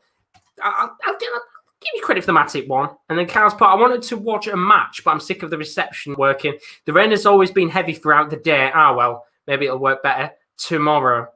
Are you trying to shoehorn a match of the day joke in there? Honestly, unbelievable. Rowan has put, there has been a change in the game between Midtjylland. Mobile is off and Vibe is on. So a slight change in that match for Midtjylland. Of course, 1-0 up right now. Could have been 2-0. Saw the chance earlier. My Lord, what an opportunity that was for the away side to double their lead in the match. Really good opportunity. But, yeah, not much going on in that game so far in the second half. And then there's been a change in the game between Atletico Madrid and Bayern Munich. Jose Maria Jimenez has come off. Felipe has come on. So a few changes in that game. Atletico Madrid still 1-0 up, of course, against Bayern Munich. Be interested to see what happens there with 25 minutes left of action. So we've got, well, about half an hour left in some aspects, 25 minutes in others of the Champions League tonight as it currently stands across the board. Porto still 0-0 against Manchester City. Marseille 1. Olympiacos 1. Liverpool 1-0 up against Ajax against the run of play, which is what I wanted to say earlier before I started. Well, I can't remember what to say, to be honest. My word stopped for a second. Olympiacos, as I said, 1-1 against Marseille. Atletico Madrid, 1-0 against Bayern Munich. Atalanta 1-0 down to Midtjylland and Inter Milan 2. Gladbach 1 with about 25 minutes of action to go. And, well, for some games tonight, you'll be looking at it saying, hopefully this 25 minutes doesn't go quick. For other instances, you're saying, I hope this 25 minutes flies by. Take Porto, Manchester City as the example. 20 minutes has passed. We've had one chance. I think Raheem Sterling had a chance which was offside, which was 1-1 with Marquez in, and the flag was put up in the end. But nothing really going on here. And I've got to say, if I didn't have a nice, cup of gin to drink, I would have probably fell asleep. And, well, there'd been no goal show because I cover everything. I get to move all the stuff around. There'd been nothing because I'd have been asleep on the table right now. That's how boring this game has been. But look, at the end of the day, as I said, both teams, they're through pretty much the next round either way, so they won't care right now. Chris, but Steve was unfortunately well beaten at the weekend. Lisa loved. Oh, there we go. Peter's, it's kind of snuck in there with a quick comment. Roy's still not very keen on De Gea. And Lisa loved watching the men in Ashton at the weekend. Some absolutely enthralling jokes tonight in the chat. I love how everybody's got on the bandwagon now. Peter came in at the start, firing the jokes, and everybody's joined him. Oh, my Lord, we've got 25 minutes left of the night. But there has been some changes for Atalanta. As we can see, 3 changes for them. Palomino, Muriel, and Freuler has come off. Raphael Toloi, Traore, and De Roon coming onto the pitch there. So a few changes for Atalanta as they try to push to get a goal in that match. Still 1-0 down against Midtjylland as it currently stands. And then Gladbach and Milan, there's been a change in that game. Lars Stindl has come off. Donald and Bolo has come on. So one change there. An attacking change, of course, as Gladbach need to win tonight if they want to get that top spot. Remember, as it currently stands, it will be any of the 4 sides who could potentially go through to the Champions League knockout stages. How exciting is that? Makes for an interesting match day 6, which no doubt there's going to be a fight for who wants to cover those games, but I'm pretty sure it'll be interesting either way. And then we've had a change to the Ajax-Liverpool game for the away side. Labiad has come on for Alvarez. That is of course, attacking midfielder coming on for a defender. Let's hope Klasjan Huntelaar comes onto the pitch soon in that match. But we've got a chance here for Manchester City coming forward. Raheem Sterling inside the box on the right wing, tries to curl the ball into the bottom left-hand corner. His shot is incredibly weak. Hits one of the defenders. I think it's Mbemba at the back who's able to just hoof the ball away, and it goes out of play for a throw-in just at the halfway line. But not really much going on in this game with about 25 minutes of action left. There's been a yellow card in the Inter Milan-Gladbach game. This time, a yellow card for Nicolo Barella. Remember tonight, of course, Arturo Vidal is suspended, which was a very interesting situation last week where he was given 2 very quick yellow cards and sent off. He's not on the pitch tonight. He's suspended. Barella with a yellow card as well. And then looking at the chats, I'll have a look at the second. Will's just put in the chat, Huntelaar, is it coming on? Fractured his eyelash while warming up, Big Al. Unbelievable. He's fractured his eyelash. God darn it. But there's been an actual change in that Gladbach Inter game.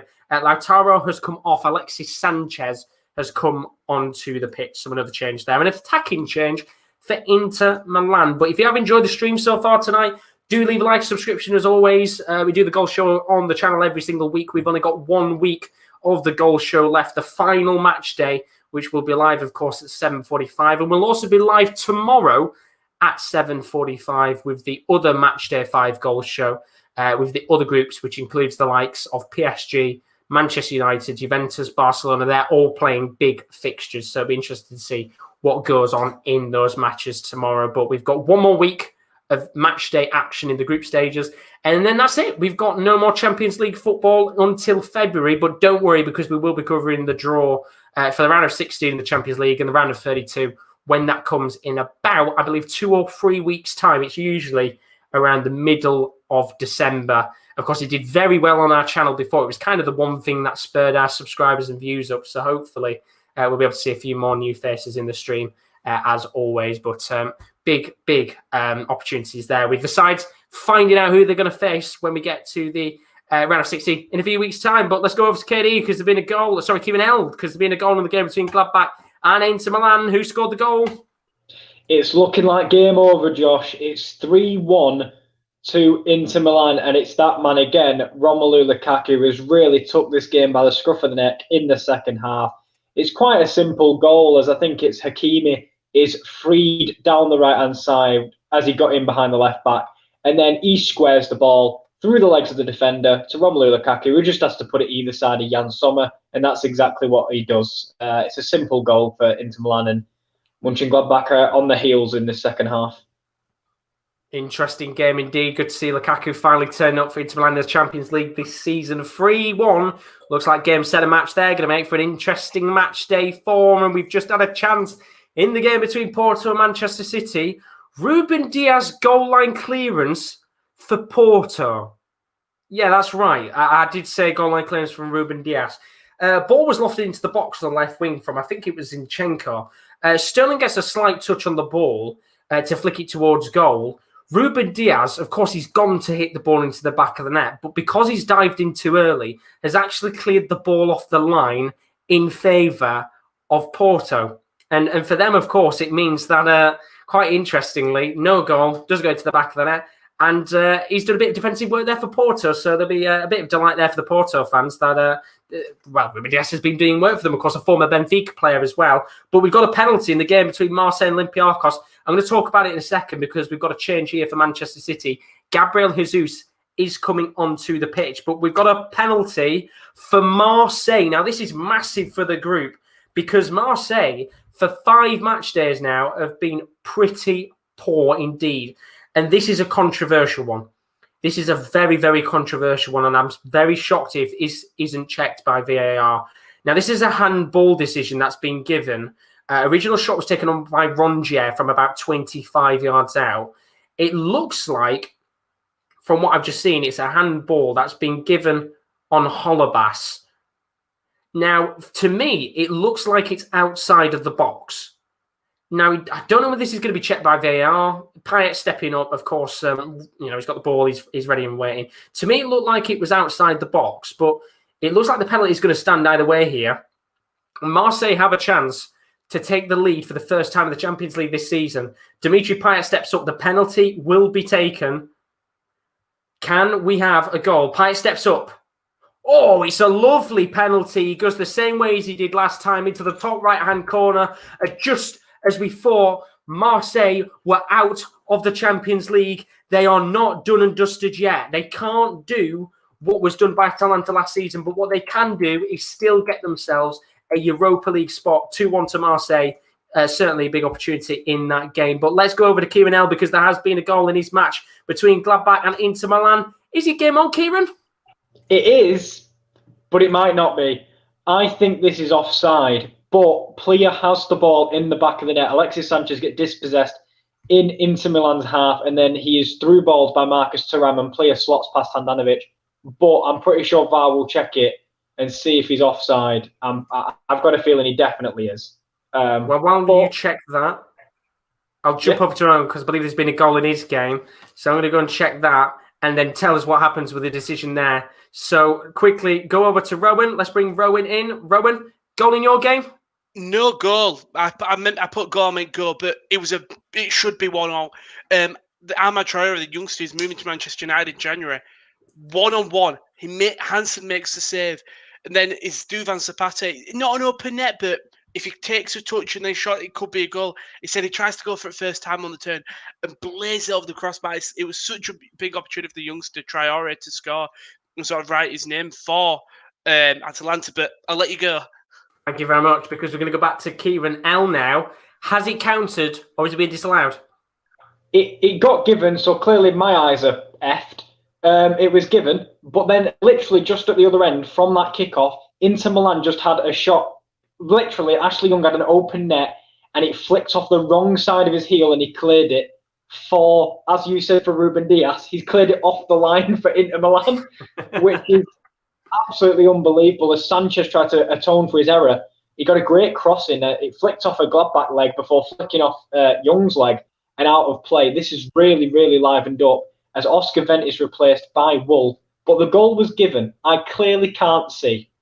Well, 30 minutes left. I still don't think this one is done and dusted yet. 3-2 as it currently stands. This is turning into a thriller of a group, not just for the points, but for the games in general. Thank you very much, Kieran L, as always, because we're going to go back to Rowan, because there has been another chance in his game between Atalanta and Midtjylland. Are Atalanta, Rowan, looking like they're going to get a comeback in this game? They're knocking on the door, and the ball kick. Oh, it's in! And they've got the equaliser, sorry.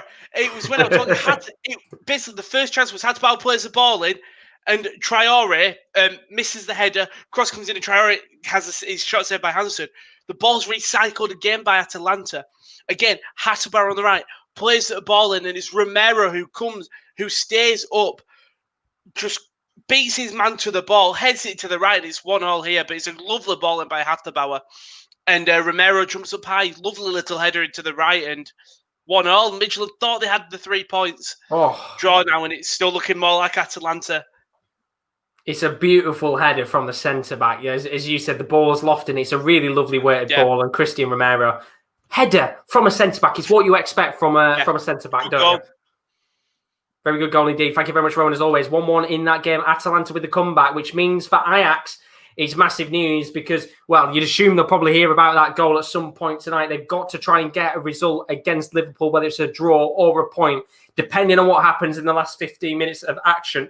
Drama central right now, apart from Porto Manchester City, but we're not going to talk about that game anymore. 1-1 between Atalanta and Midtjylland. We've had a substitution in the game between Atletico Madrid and Bayern Munich, still 1-0 to Atletico Madrid. Angel Correa coming off and Hector Herrera coming on. So a slight change there in the match for Atletico Madrid as they look to try and get a 1-0 win against Bayern Munich tonight. But let's have a look at the chat, see what you guys have been saying. Ravens 8 is in the stream. How are you doing, Ravens? Thanks to you very much for joining us as always. We've got loads of jokes in the chat for you guys to delve into, but just going to very quickly talk about here for a second. As I said, Atalanta right now pushing to try and get a goal back in this game. They've got about 10 minutes, I would assume, to try and get a victory, which would be massive for them if Ajax lose against Liverpool, because it would put Atalanta back in the driving seat to get out of the group. Ajax looking like they could finish third, depending on how the last 10 minutes of action goes across the board.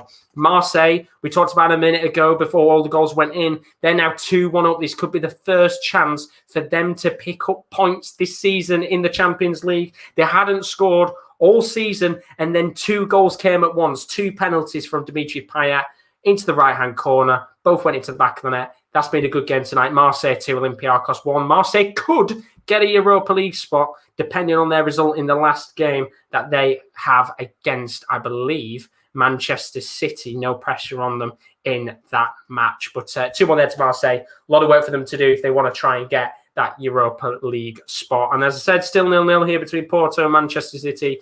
Not much going on in this game. Praying it just finishes quickly because it's been pretty dead so far. But yeah, it's been an eventful night of action, which is certainly what you want to see, especially in the second half. It's been a lot better in terms of goals going in. But yeah, we've got 30 minutes left here, Porto, Manchester City. I said Gabriel Jesus came on not too long ago in the game, so we do have an actually recognised striker on the pitch. And as you would expect, Manchester City are resting some of their players that they have in the side. I think Sterling came off, so another one of the big players rested, especially with the Premier League being such a quick turnaround right now. But to be fair, every league is fairly quick in terms of the games played. It's like every 3 or 4 days now that teams are facing off against each other, whether it be in the Champions League or in their domestic leagues. But what a game this one's been. Gladbach and Inter Milan, 3-2 as it currently stands in this match. Hopefully, we're going to see a few more opportunities in this game before it finishes. We've got about 12, maybe 15 minutes left of action, depending on how far it is into the game. But we've had a few substitutions for Watchalong in their game against Atalanta. Kaba and Dreyer off, Madsen and Zaxon on. And then Kieran has put an update in terms of that Gladbach goal.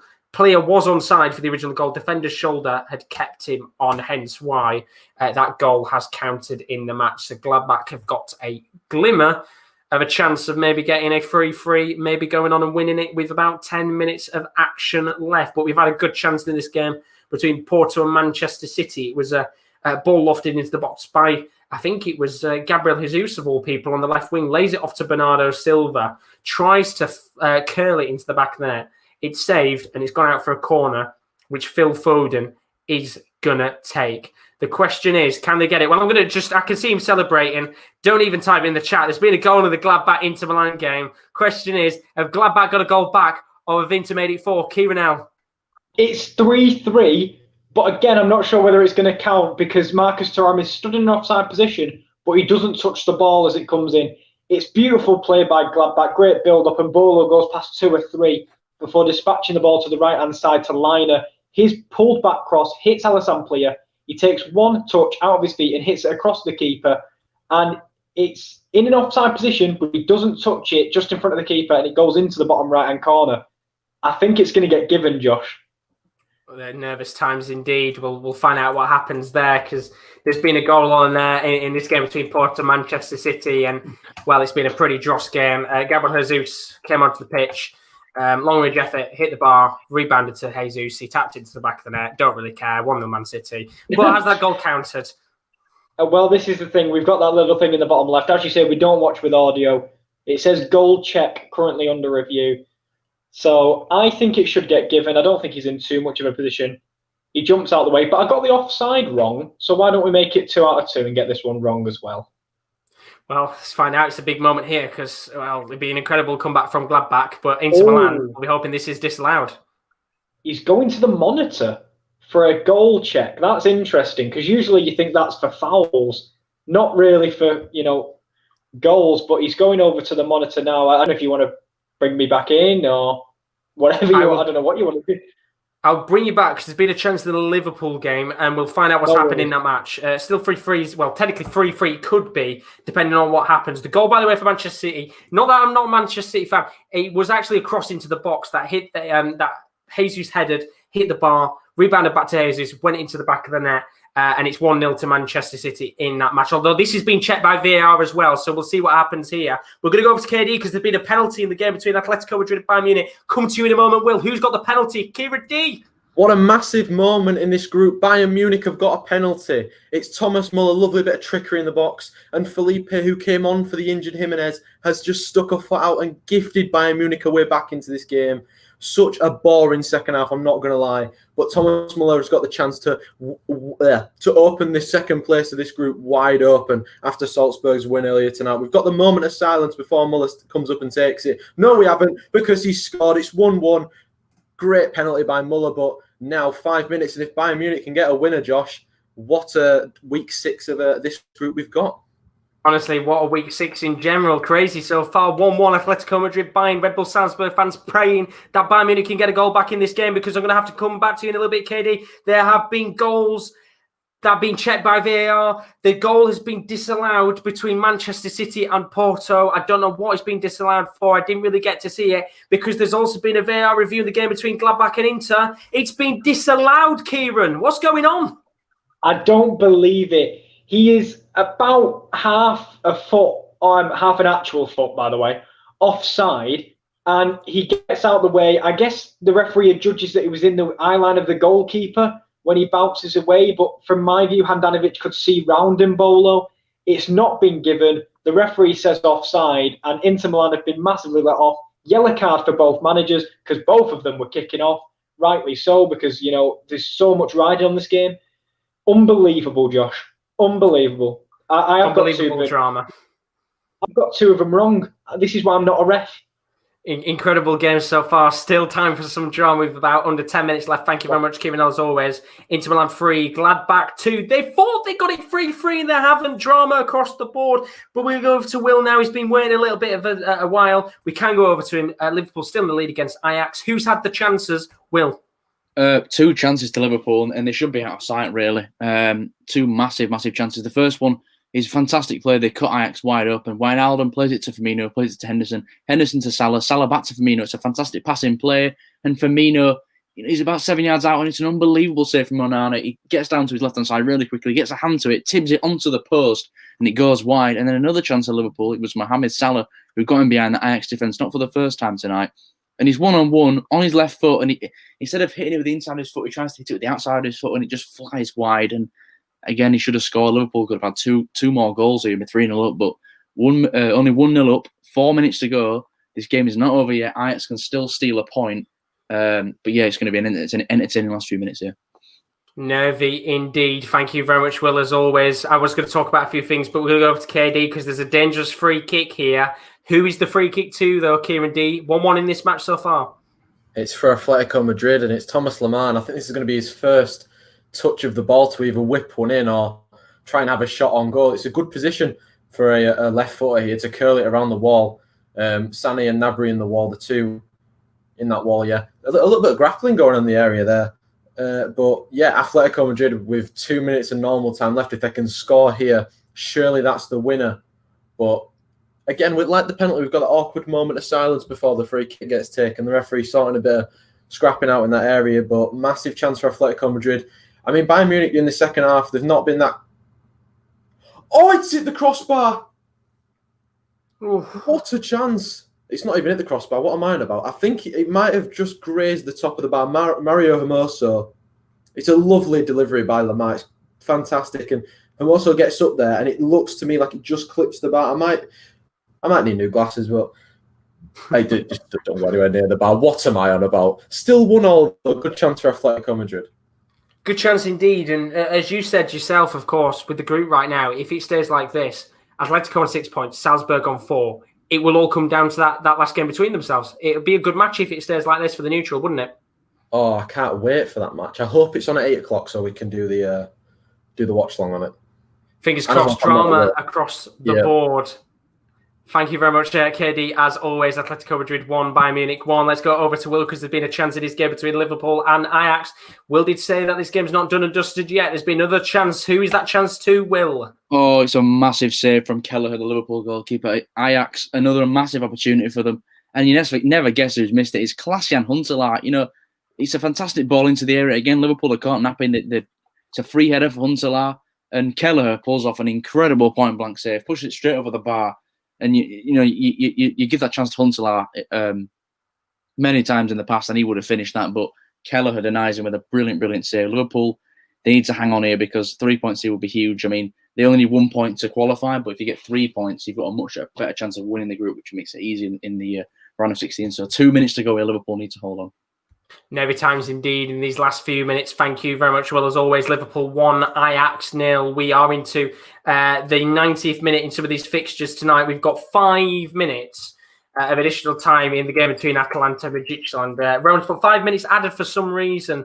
Doesn't sound like there's been much going on for there to be 5 minutes of added time, but either way, could still mean Atalanta get a vital goal late on, and it's drama now. It is drama, late drama, because as it currently stands, Atalanta, they need to try and get something here against Midtjylland. A point would be all right, but a win would be better. Gladbach, they thought they got it 3-3 in the match. They hadn't. It's 3-2, and there's 6 minutes of additional time in that game. Are we going to see any late drama in that match? Marseille, they're desperately trying to hold on to a 2-1 win against Olympiacos so they can get into the Europa League. But I'll talk about the other fixtures because we've got a dangerous free kick here between Atalanta and Midtjylland. Who's it to, Rowan? It's to Atalanta, and it's as if you're facing the goal. It's on the left side of the box, close to the corner flag, but he's right on the penalty box line.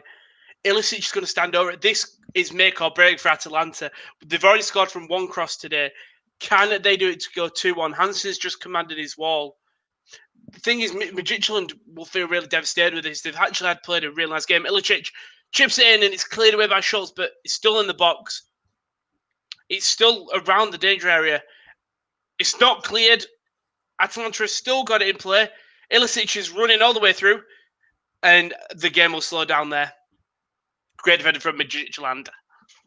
Thank you very much, Rowan. As always, nervy times if you're a Midtjylland fan. 1-1 in this game. It'll still be a good result for the Danish side. Atalanta looking to push to get a goal in that match. Atletico Madrid, Bayern Munich. Got a few minutes left of that one. Remember, if it stays like that, as we said a moment ago, it will go down to that final game between Atletico Madrid slash Red Bull Salzburg. Winner takes all in that fixture. A draw would be enough for Atletico Madrid, but if Red Bull Salzburg win, they are through. Ajax, they need to get at least a point here against Liverpool to try and stay in the fight for the Champions League. Although if Atalanta draw, they're still within a shout of getting into the knockout stages, and Porto, Manchester City. Who cares? They're both through. It's a shit game. Yellow card for Henderson in the game for a tactical foul. And by the way, I don't have any slander to Manchester City or Porto. It's just both teams are through. All the other games right now, they've got something riding on it apart from this match. But the original chance, by the way, where it was given as an offside, it was originally, I think, Phil Foden who was offside in the build-up for the cross into the box. He was deemed as offside, which is why it wasn't given. So, no, there's no slander to Manchester City. It's just, as I said, there's nothing riding on the game, so there's not really much you can talk about in this match as we get to the last few minutes. Peter's put in the chat, Juan sees his friend crying. He says, what's the matter? I will be rowing away my lovely boat later on today. There was, of course, that dangerous free kick earlier on before Atalanta, which they didn't put into the back of the net. But late drama here in this match. There was 4 minutes of additional time between Atletico Madrid and Bayern Munich. They've got probably about a minute or two left of that match as we're just about to reach the 90th minute. Let me get through these jokes because I know you guys have put them in, so I'll read them out for the sake of the time that you've put in to type them. Ian loves a walk to the Isle of Wight. Kieran went to buy some L plates for his new car. Peter is such a manly person. James recently weighed a chocolate cake. Adam mission hunt to win Players' Championship unfortunately failed. Ted can't stop sneezing in his hanky. And Gerwin just recently appeared on The Price is Right. Chris is chucking as many darts-related jokes as he possibly can into the chat. But we're down to the last few minutes of action here. And I can see on my screen right now, KL, he's passionate. He's massively passionate about that game with a few minutes left. But going to go over to KD. There's a last second corner. Who's it to? Atletico Madrid. We are over the 4 minutes of added time. It's Atletico Madrid. Kieran Trippier stood over the ball, whipped into the box, headed on, through everyone. Oh, how has he missed it? Who is that at the back post? I think it might be Felipe, but the ball's going to be recycled by, I think, Koke, still going. He's tackled. Joshua Zirkzee, nice little bit of dribbling there. I mean, now Bayern Munich have the chance to counter-attack. It's a 2-on-4, though, and Leroy Sané can't really do anything with the ball. And the referee blows the whistle for full time. It's 1-1. It's quite possibly one of the most boring second halves of football I've watched all year. But they should have won it at the end there. It is Felipe. He just jumps over the ball for some reason, trying to tap it into the back of the net. What a miss, and what a chance for Atletico Madrid to secure qualification. And if they don't now, they're looking at that and thinking, what are we doing? Big chance there indeed. Thank you very much, KD. We'll bring you back in a little bit to talk about that game. It's full time between Atalanta and Midtjylland. I did see a moment ago, Rowan had his hands on his head. I'm guessing there was a last-minute chance in that match, which we'll talk to Rowan about in a little bit when these games finish.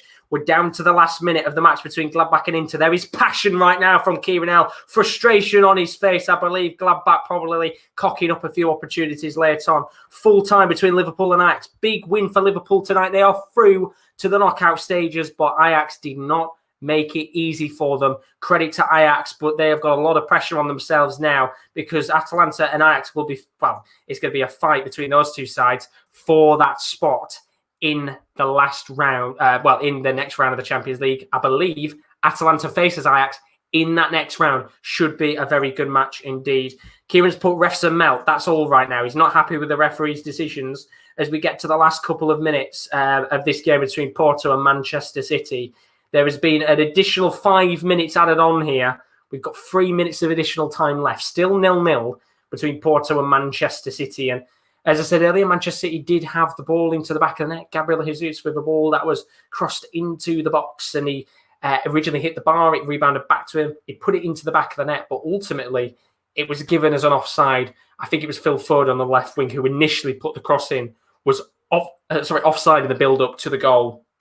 And it was the right decision in the end. He was quite far offside. And the fact that play, of course, play's got to continue on, but it's such a stupid rule anyway because, well, it was quite far offside. Any linesman would have flagged that up fairly instantly.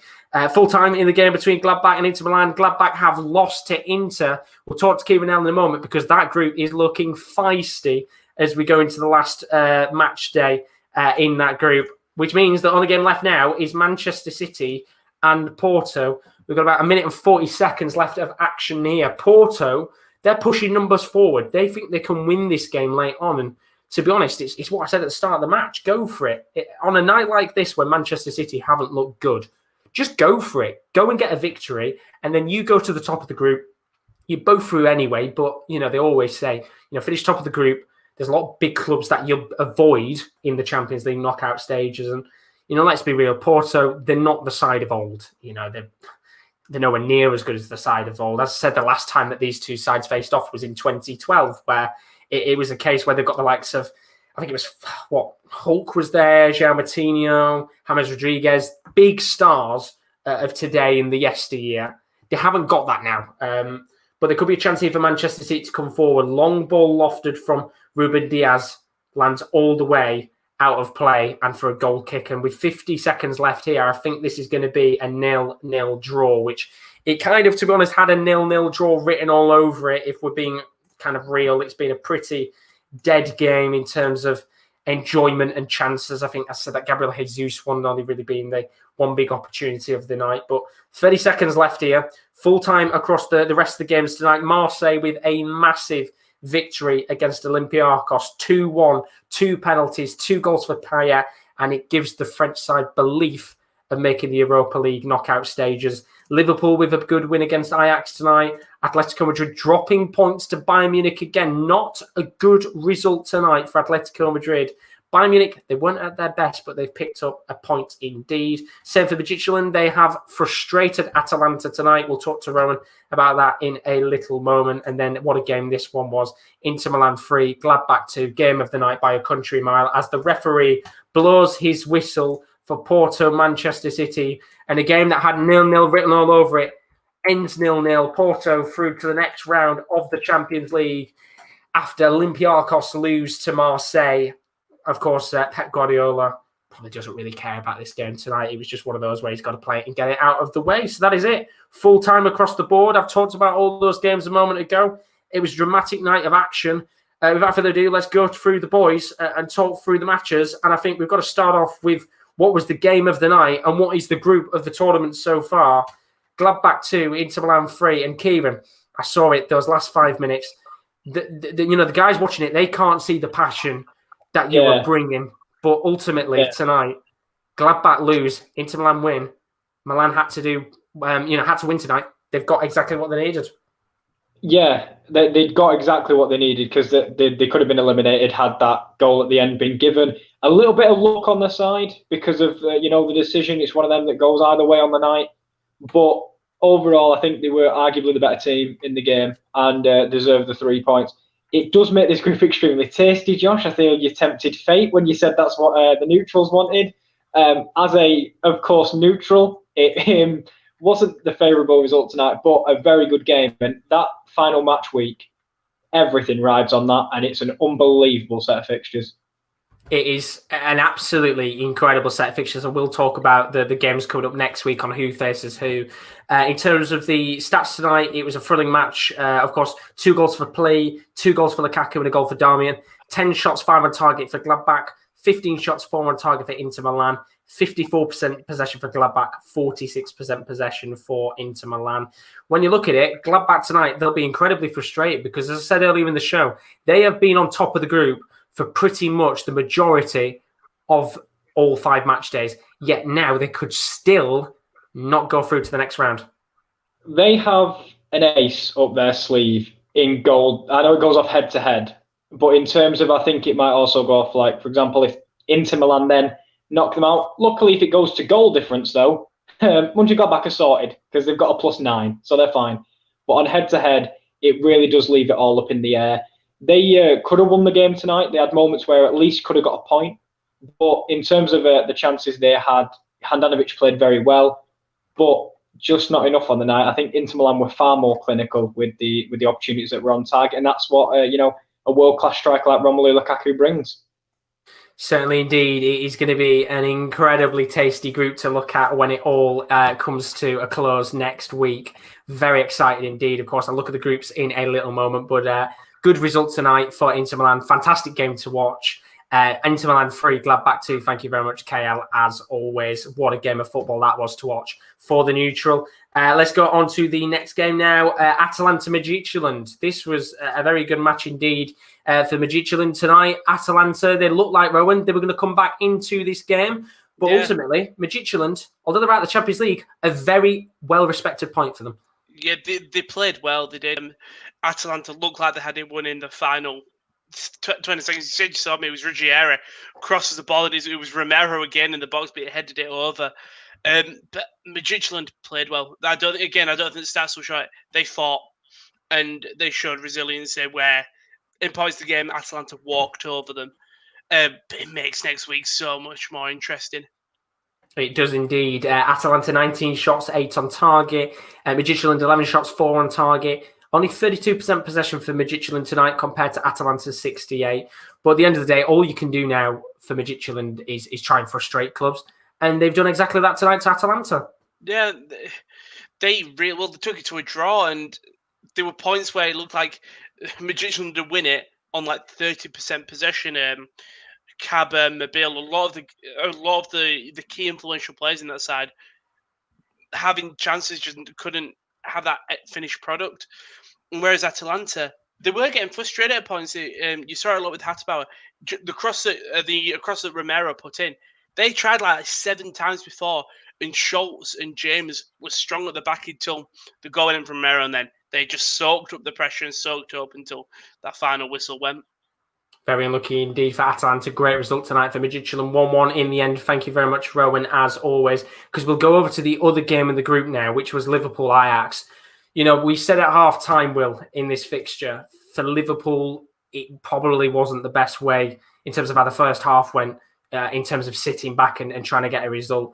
The goal came out of nowhere, came against the run of play, but Liverpool fans won't care tonight. Through to the next round. And most importantly, it was a tough game against Ajax that you've got the 3 points out of.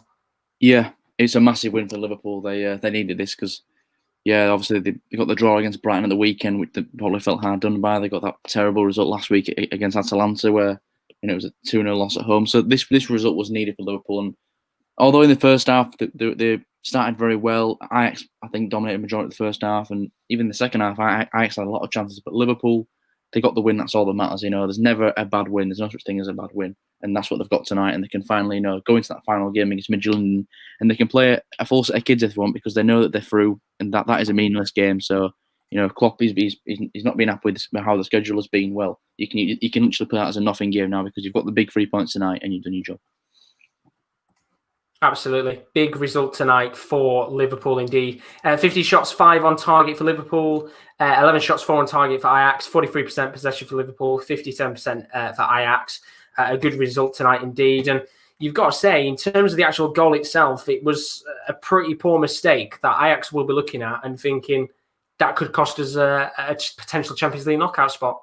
Absolutely, the goal came from absolutely nothing. It was just a nothing ball from Neco Williams. I thought it was going out of play. Everybody left it, but Curtis Jones around the back tapped it in, and it's just really, really poor judgment from Onana, and it's costed him a big point. But Ajax still in the fight. That draw with Midtjylland and Atalanta has kept them in it, so it's in their own hands really. As long as they can beat Atalanta in the final game, they still, as I'm aware, can still go through. So it's still well within their hands. But big result for Liverpool tonight.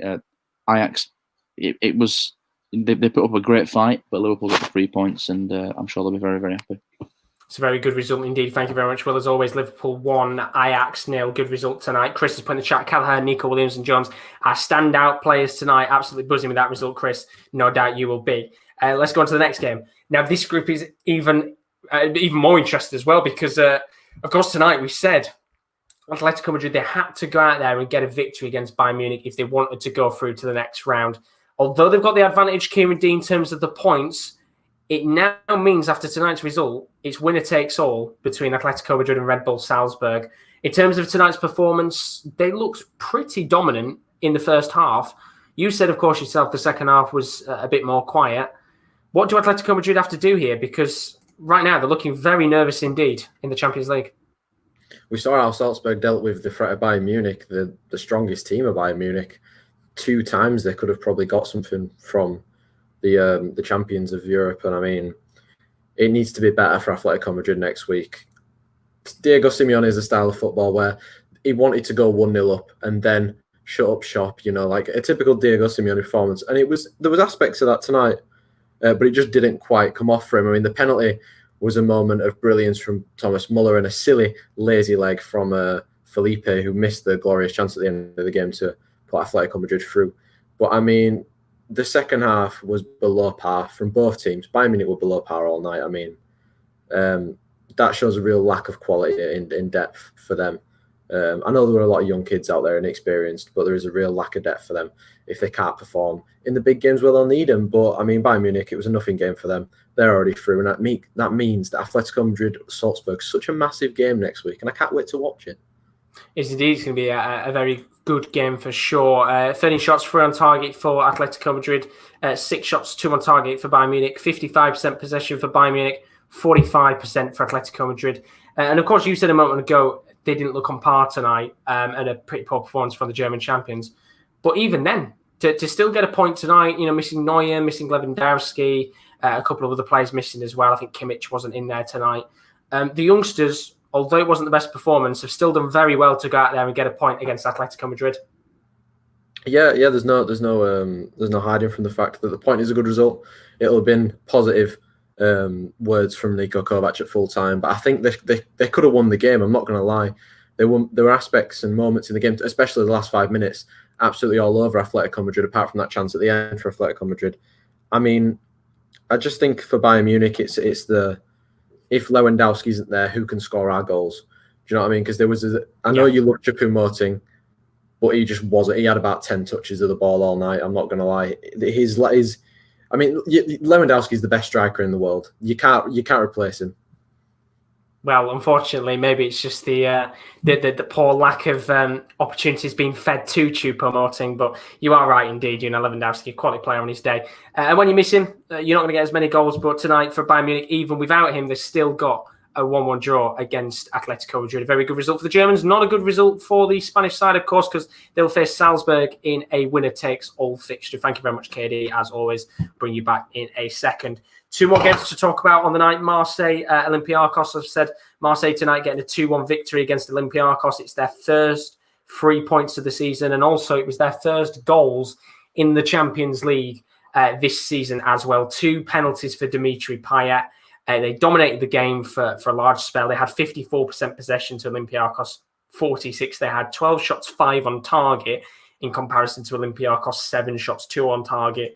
And Andre Villas-Boas tonight will be proud of his players because it looked like they were going to go down and out with one of the worst Champions League group stage performances out of any club ever, or at least in recent years. And you know what? They went out there tonight, they got themselves a good result, and it still means they're within a shout, not a massive shout, but a very slim chance of maybe getting a Europa League spot, which is very good for them. And then Porto, Manchester City tonight. Look, I did sit there and slander it. it was a nothing game in the end. And if you're a Porto fan or you're a Manchester City fan, then either way, you come into this game tonight. If you're a Porto fan, you're hoping for a point. If you're a Manchester City fan, you're not really too fussed because you're through anyway. But in the end tonight, Porto, they sat back. They had 2 shots, 1 on target, 31% possession compared to Manchester City's 18 shots, 6 on target and 69% possession. And I think as we expected, it finished as a draw. Although Gabriel Jesus, he did have the ball in the back of the net. It was a disallowed goal in the end for an offside in the build-up to the goal. But ultimately tonight, I don't think either team will really care. They're both through to the knockout stages. And it ends Porto 0, Manchester City 0. So now we've looked through the groups. Let's look at the tables and we'll talk through the fixtures coming up next week. Group A, of course, as it currently stands after tonight's result, Bayern Munich will be guaranteed to finish top no matter what. It all comes down to Atletico Madrid against Red Bull Salzburg, which is 8 o'clock next Wednesday night. Winner takes all. It's being played in Austria. Salzburg with the home advantage. That will be a great game to watch. Salzburg, of course, coming into this match. Very optimistic indeed after their big win against Lokomotiv Moscow today, earlier on. So that should be a good match indeed, of course. Lokomotiv Moscow could still technically get a Europa League spot, but they would have to beat Bayern and hope that Atletico Madrid win against Salzburg. So no pressure there for the Russians. In terms of Group B, this one is the group that is well and truly wide open. All 4 teams can finish going through to the next round, and all 4 teams could still be knocked out of the competition. Inter Milan sat bottom. They could still go through. Real Madrid could still potentially go through to the Europa League or finish bottom. It's crazy group, this one. And next week, these games are being played at 8 o'clock. It's going to be Real Madrid against Gladbach, and it's also going to be Inter Milan versus Shakhtar Donetsk. 2 incredible games, and I'm hoping next week we don't just get drama, but we get a shit ton of goals as well. So that'd be very good in Group B. In Group C, of course, Porto and Manchester City now guaranteed to go through to the next round. It's a fight between Olympiacos and Marseille for who gets the Europa League spot. In terms of the sides facing off against each other, Man City face off against Marseille, and the other game is Olympiacos versus Porto. So it's likely that Marseille will go through. Olympiacos will go through to the Europa League knockout stages. And then finally, Group D, because Ajax dropped points tonight and Atalanta got a point against Midtjylland, Liverpool already through to the next round, guaranteed top spot. It's a fight between Atalanta and Ajax for who finishes second. That is the early kickoff at 5:55. Atalanta-Ajax, what a game that's going to be. Winner takes all in that fixture. Of course, Atalanta right now have the advantage with that extra point. And then the other game, of course, is Liverpool at Midtjylland, which is being played in Dortmund, not at Midtjylland's home ground. So they are all of the games done and dusted in the Champions League this week. Some absolutely enthralling matches. Really, really enjoyable to watch some of these games. And of course, do keep your eyes out because there's still more content to come on the channel, as always, as you can see on your screen. Right now, we have got the Goal Show coming back again tomorrow.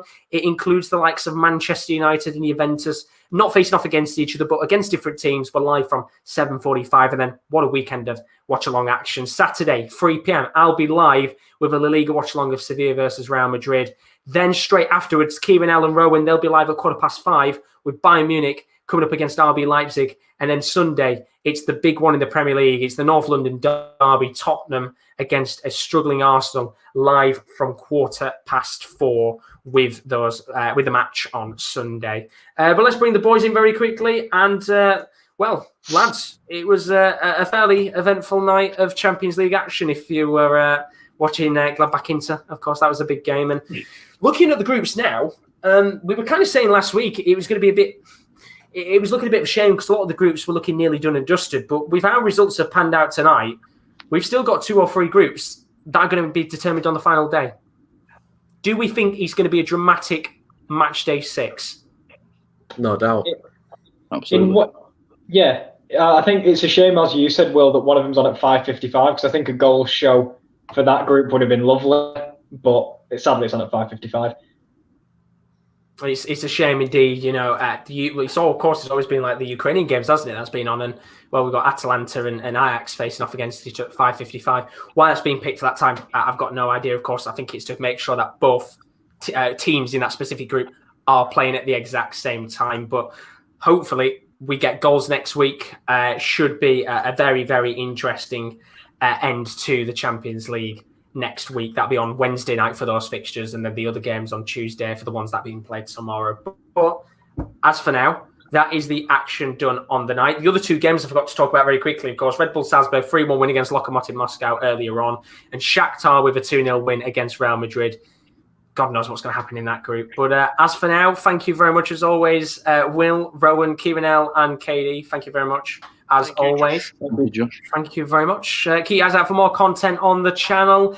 We had an episode up this morning of the not the NFL corner. We had the wrestling corner, of course, with Rowan and Simon. What did you talk about on this week's episode? We're previewing War. It's War Games. It's a big Wednesday battle this week. Tomorrow. You've got AEW's Winter is Coming show, and you've got War Games this weekend. So big double header for both of these shows.